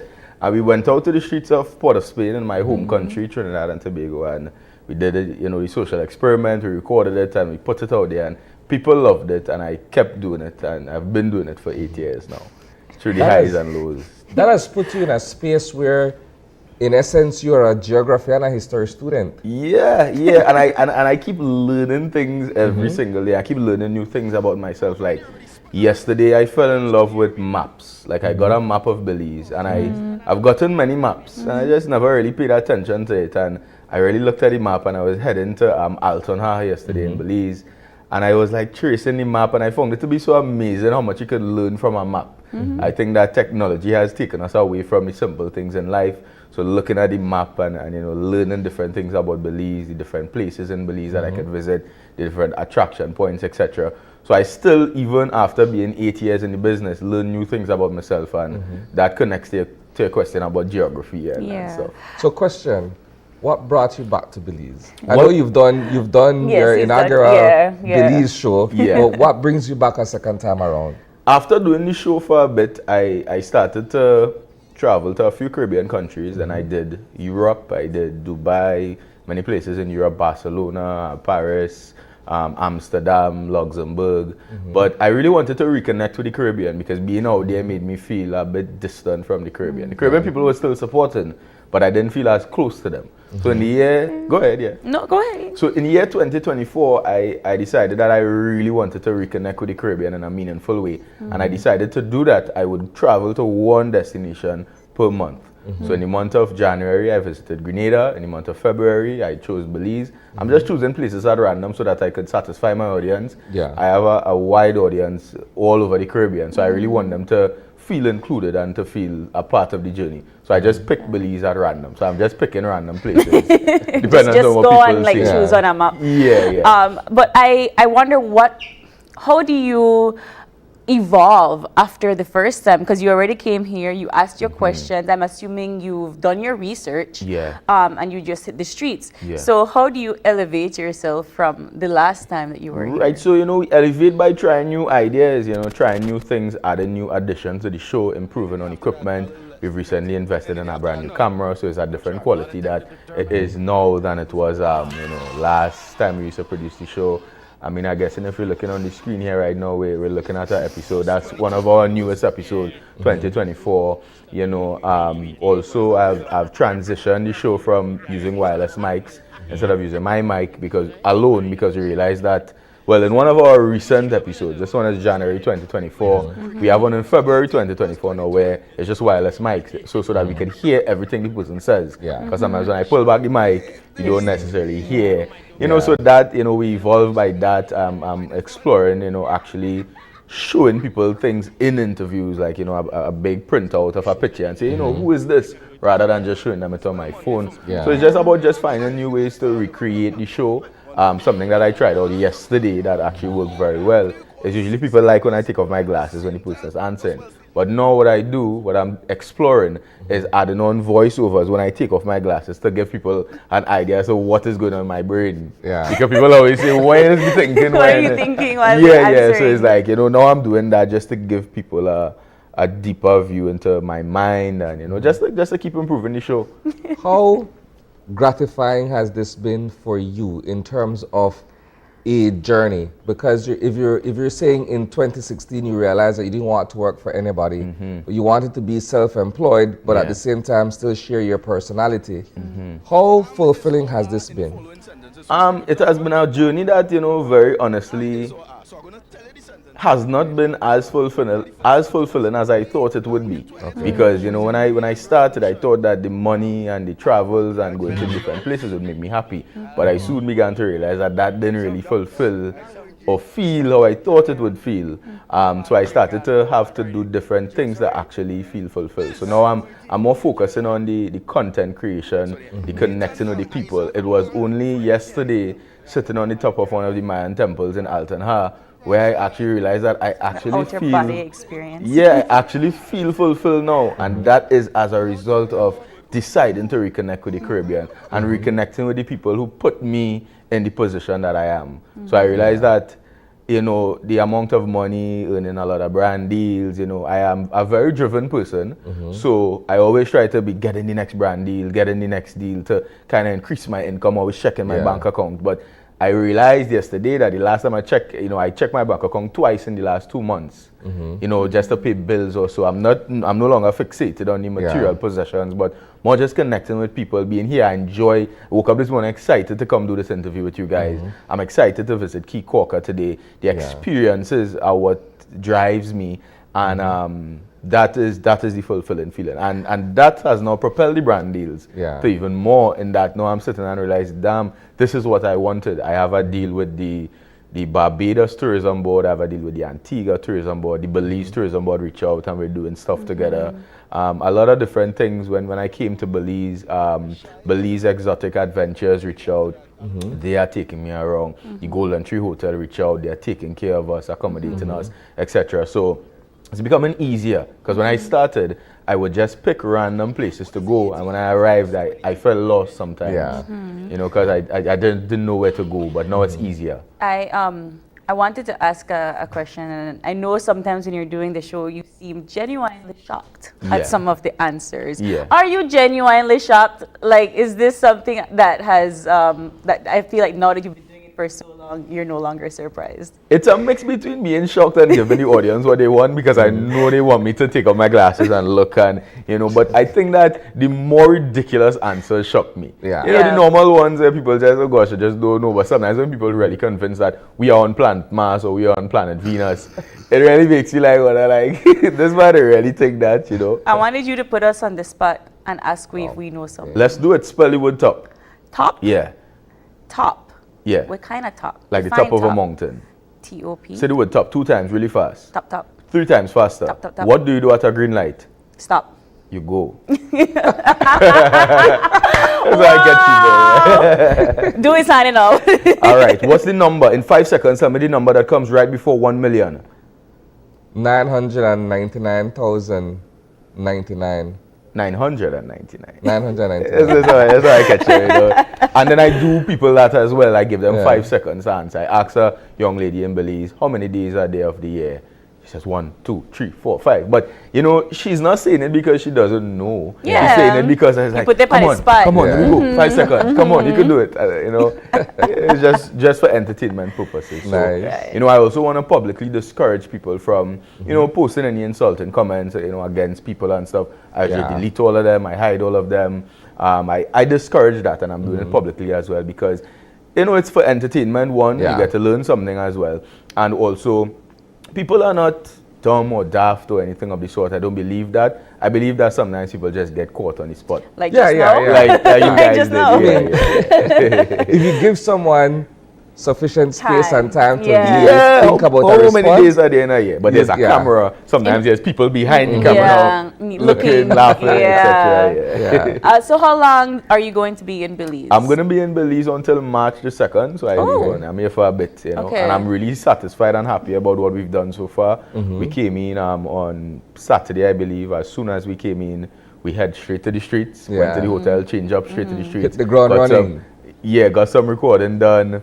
On Sunday, we went to Altona, really breathtaking experience, learning about the Mayan temples, learning about Mayan culture, traditional Mayan chocolate making, and we did some watching as well in Altona, which I'll be releasing soon. And today we head to Kikoka. Okay, so you're going to be doing more of the country. Of course, So we're doing Kikoka today, swimming with sharks, stingrays, doing some questions on Kikoka as well, and then on Tuesday Tuesday to the rest of the days we're going to be going to different places. So I did Belize City, we probably might do, I think people recommended Belmopan, Dangriga, and just different parts of Belize. I'm studying Belize right now, like on the map, so I know the difference between southern and northern.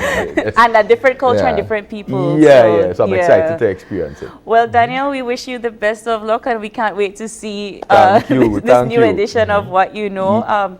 Come back soon. And I just want to take this time really quickly to just say thank you to my audience, thank you to the people of Belize. After Trinidad Carnival, how long do I have by chance?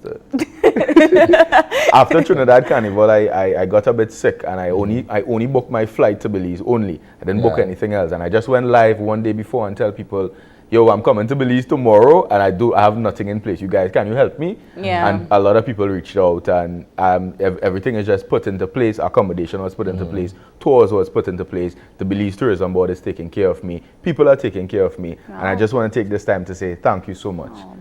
Well, if you see the guy with the shades, take off his shades. Then that means you know. And if you didn't know, now you know. Thank you, Daniel, so much. No problem. We are going to take another quick break, and when we come back, it's all about the programs and offers at STEAM Academy. Don't go away.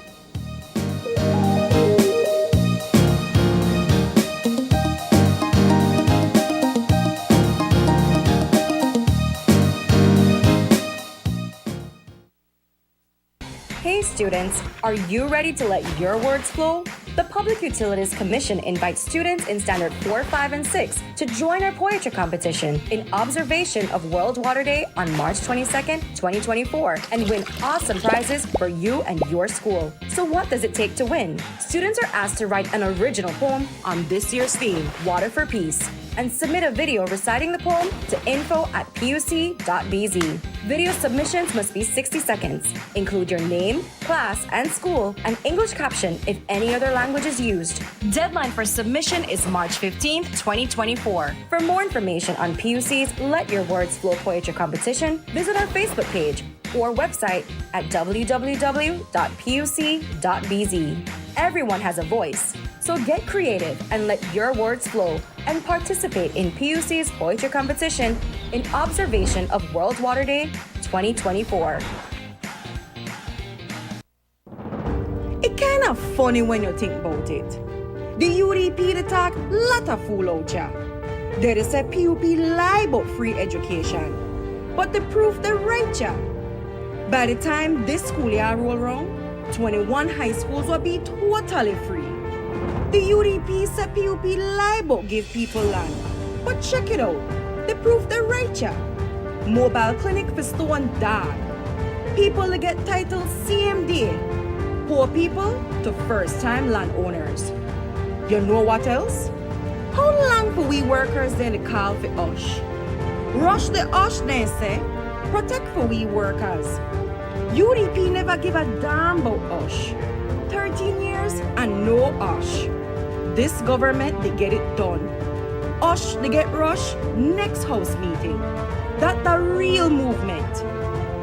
When the UDP come beg for votes with their long eye water, make they know the PUP do more in a 3 years than they do in a 13 years. The proof they're right there. On March 6th, run that what let's say. Stay on track with the PUP.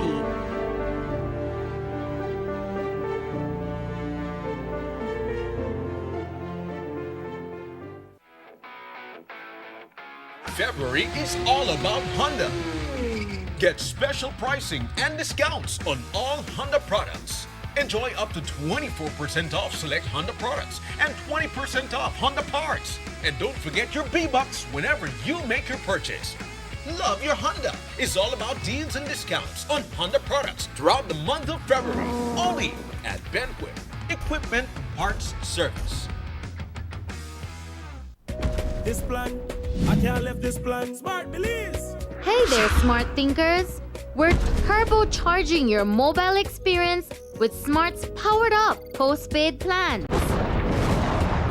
Imagine a world where your data speeds flows faster than ever. Well, guess what?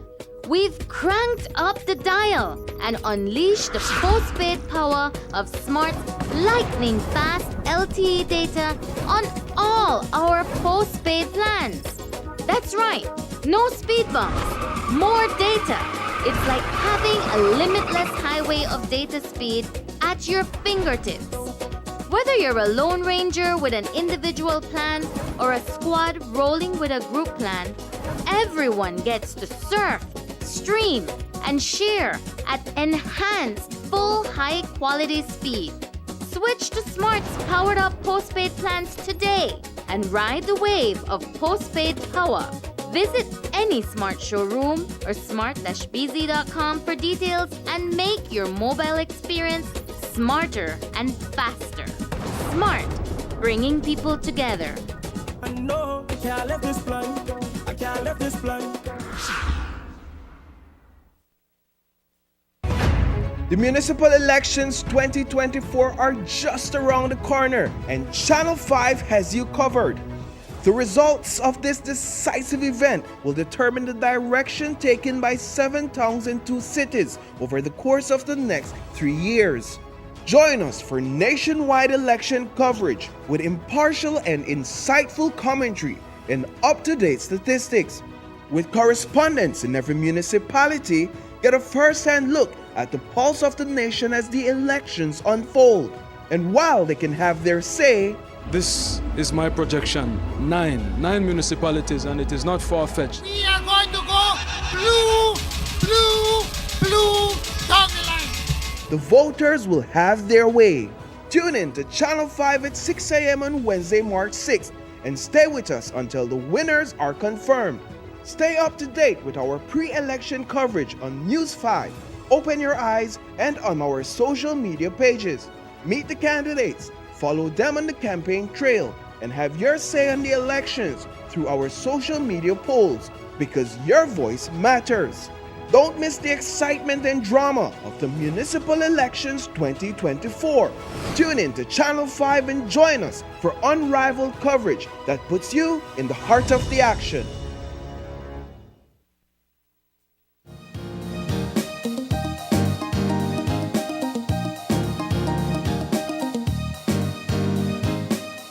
And welcome back. Joining us for our final conversation are the folks from the It's at STEAM Academy. In studio, we have here in the middle Mr. Lionel Palacio, and he is the Digital Art and Maker Space KLA teacher. We have to his left the Vice Principal and Science and Technology KLA teacher, Miss Christine Koch. And to his right is counselor at the It's at STEAM Academy, Miss Shanda Kaneki. Good morning. Good morning, ladies and gentlemen. Ladies and gentlemen. So ITSAT has relatively opened their doors a year ago to the public of Belize. Let's talk about some of the programs that you already have ongoing and what you are planning to offer in the coming year. So I could take that on. Yeah.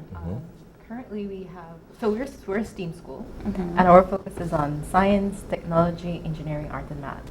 But in our weekly schedule, we have 10 subjects. We have quantitative reasoning, Belizean studies, science and technology, digital art, fine art, maker space, sustainable development projects, physical education, and something we call seminars, and also Belizean studies. So that's how those are the courses that we offer at ITSAT. Wow. Please somebody explain to me what Makerspace is. Perfect. I'm the guy for that. So first, I want to let you guys know that ITSAT really have the facilities. In this case, we have some spaces. Maker Space is one. And this is one of the spaces that students get to go in and actually do some prototyping. They learn how to measure properly, cut properly. These are basic things. And they move on to the advance of programming and coding, and also work with some CNC machines. And I could break that down. Basically, it's just 3D printing and using the laser cutter and vinyl cutter. So we're not just bringing out students doing basic presentations, like you want something to work, excuse me, get in there, you build it. So the maker space is anything that you can think about, you get in that space. We have the machines, we have the tools, we have the materials, you get in there and you build your stuff. Sky's the limit. Wow. Nice.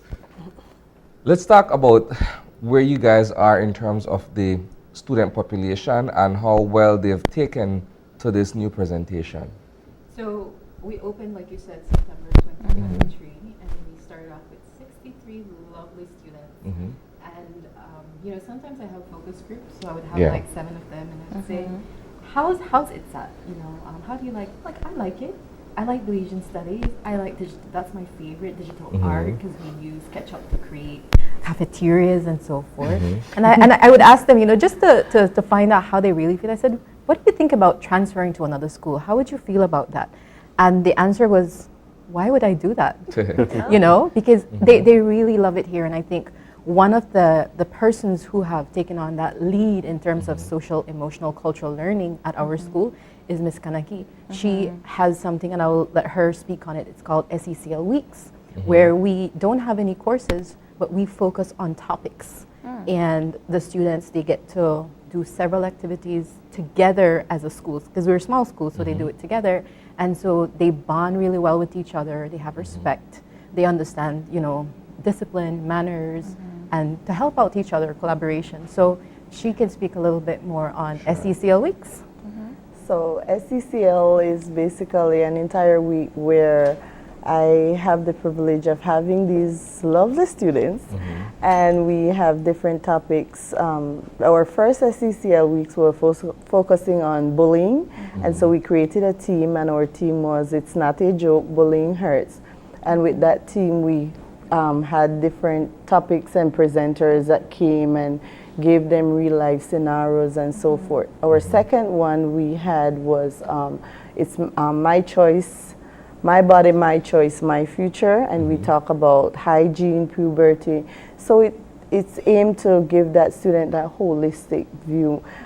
In the past, as high school students, we didn't have that. Yeah. And so at ITSET, we found that was most necessary.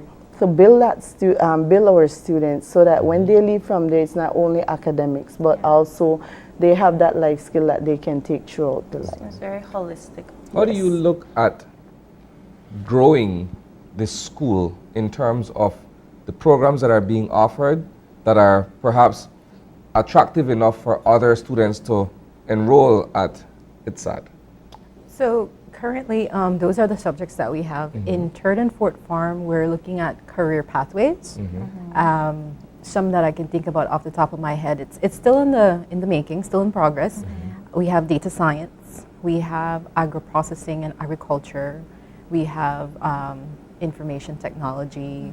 We have engineering and health. So those would be career pathways that our students would then venture into when they come into Third and Fort Farm.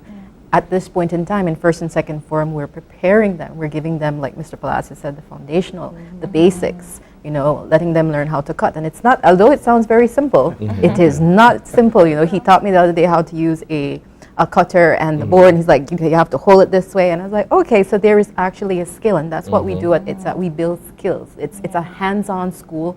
So we're not just going to be teaching you theory, but we're going to have you build something, and in that process, then you learn the theory. It's that STEAM kind of embodying and embracing STEM and arts.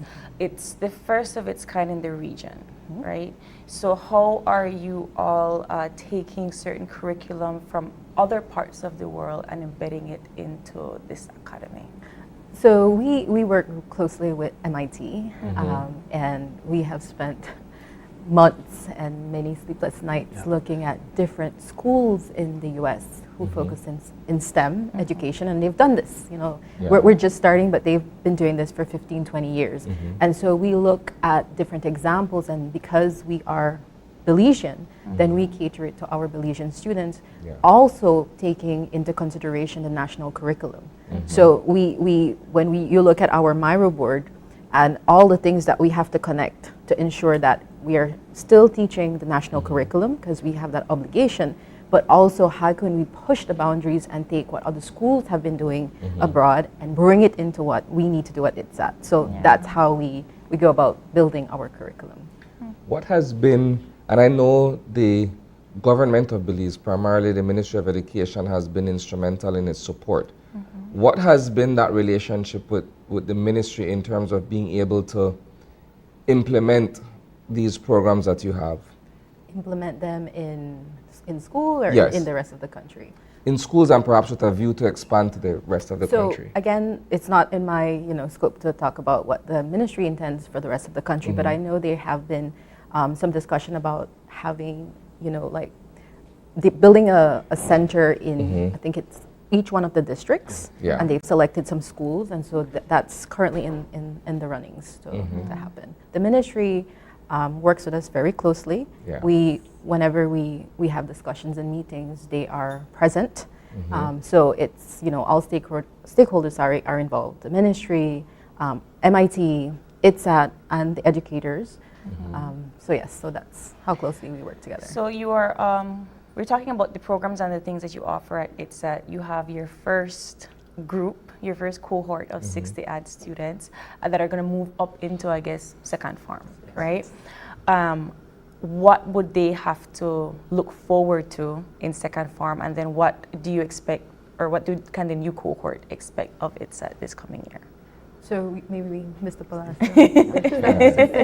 All right. So when students get into ITSAT at the first year, we have something that is called SIM, and what we do is basically we culture the students. We have students coming from different aspects, different background, and what we want to do is to make sure they have that view.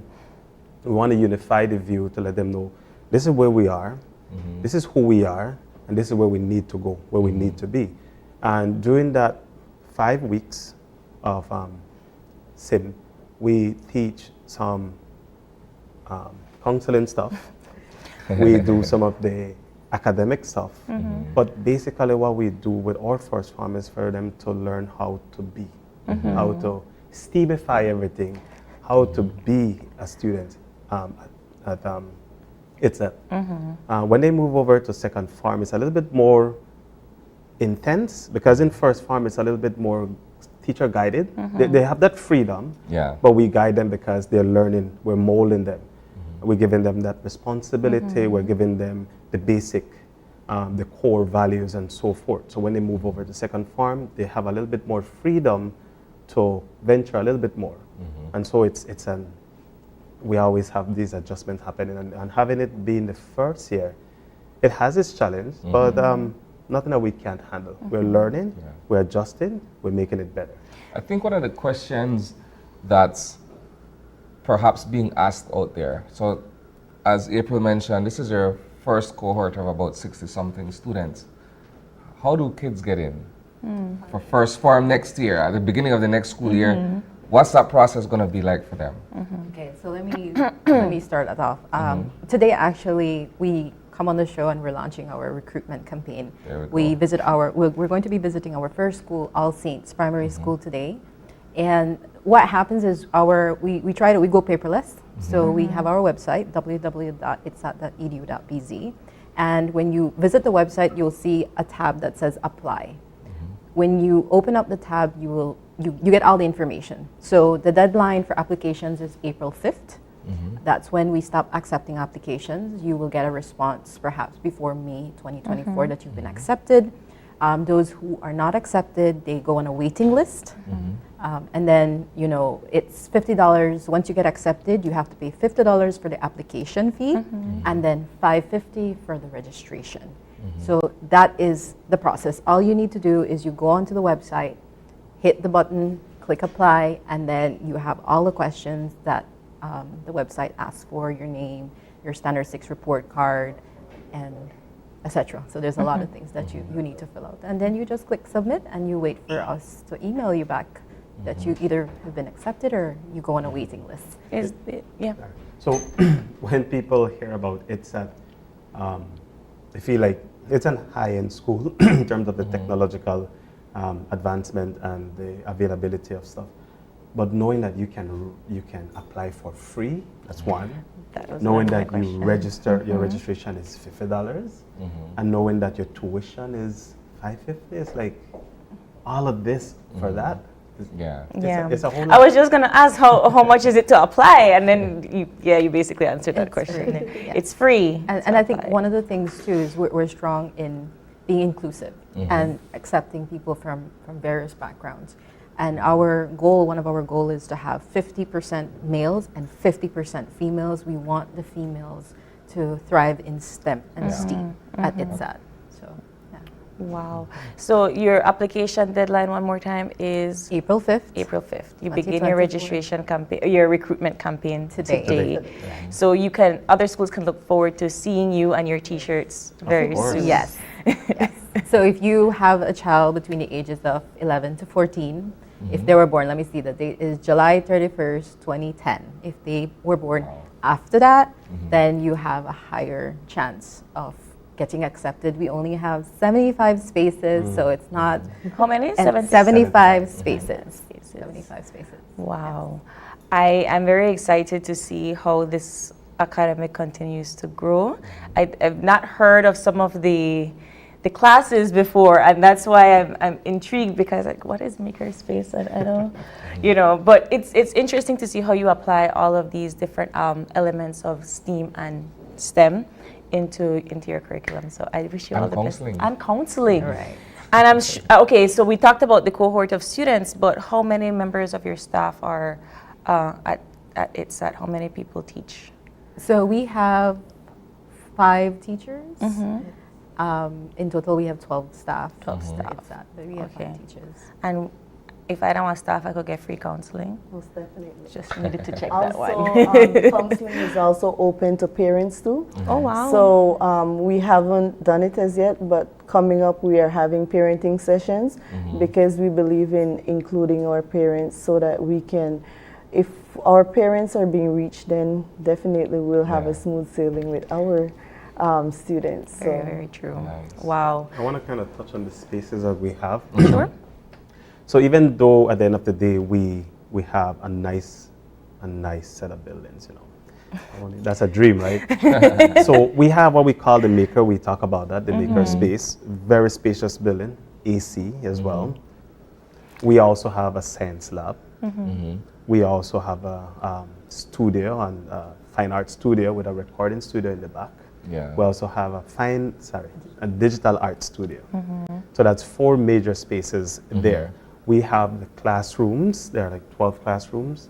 And we do have like open spaces, or what we call quiet space or meeting room, where students, if you have work to do and you need that quiet space, with the permission, you could go in there and get your work done. For the AC and everything. So we're trying to make sure that not only having the basic classroom setting, but more, because our students and Belizeans deserve more. And having equipped stuff and have all of these spaces for them, it allows them to be themselves, allow them to have a space where they can be safe, where they could learn, where they belong. Wonderful. Applications for the It's at STEAM Academy is available now at www.itsat.edu.bz. Apply today before April 5th. All right, thank you guys so much for joining us. Best of luck with your recruitment. We hope you get your 75 students. Well, I know you'll get your 75 students. Quite easily. Quite easily. Thank you guys so much. Thank you too. All right, that covers our Monday morning show here on Open Your Eyes. We want to say a big thank you to all of our guests for coming in this morning. Very vibrant discussions today, very different discussions. It is February 26th. If it is your birthday today, we want to say a happy birthday to you. All the best on your special day.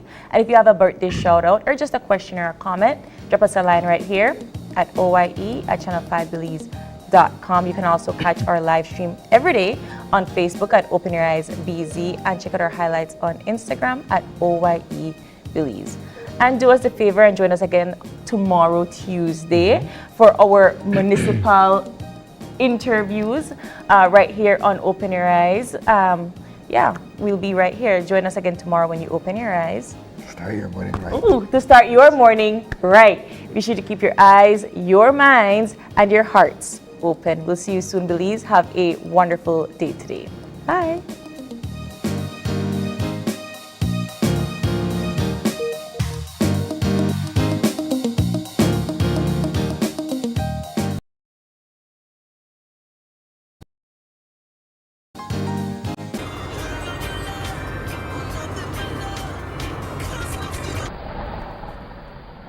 It's heaven, yeah. Loving you is like the perfect love song. You know, the one that you always wanna hear. And when my day is going all wrong, seeing you is like the song in my ear. So all I need is you, baby. Body to body with only you, baby. And I don't need another. 'Cause baby, what we got, we got a perfect love song. I just the way you look when you see me, and the way you put it on me when you give me. I saw me love when the fire blaze, you see me. Now I'm gonna see me roam round like I'm a gypsy. You're like a piece to a pot, queen to a king, bullet to a gun. What they got in common is they all belong together. And it's made me realize that loving you is like the perfect love song. You know, the one that you always wanna hear. And when my day is going all wrong, seeing you is like the song in my ear.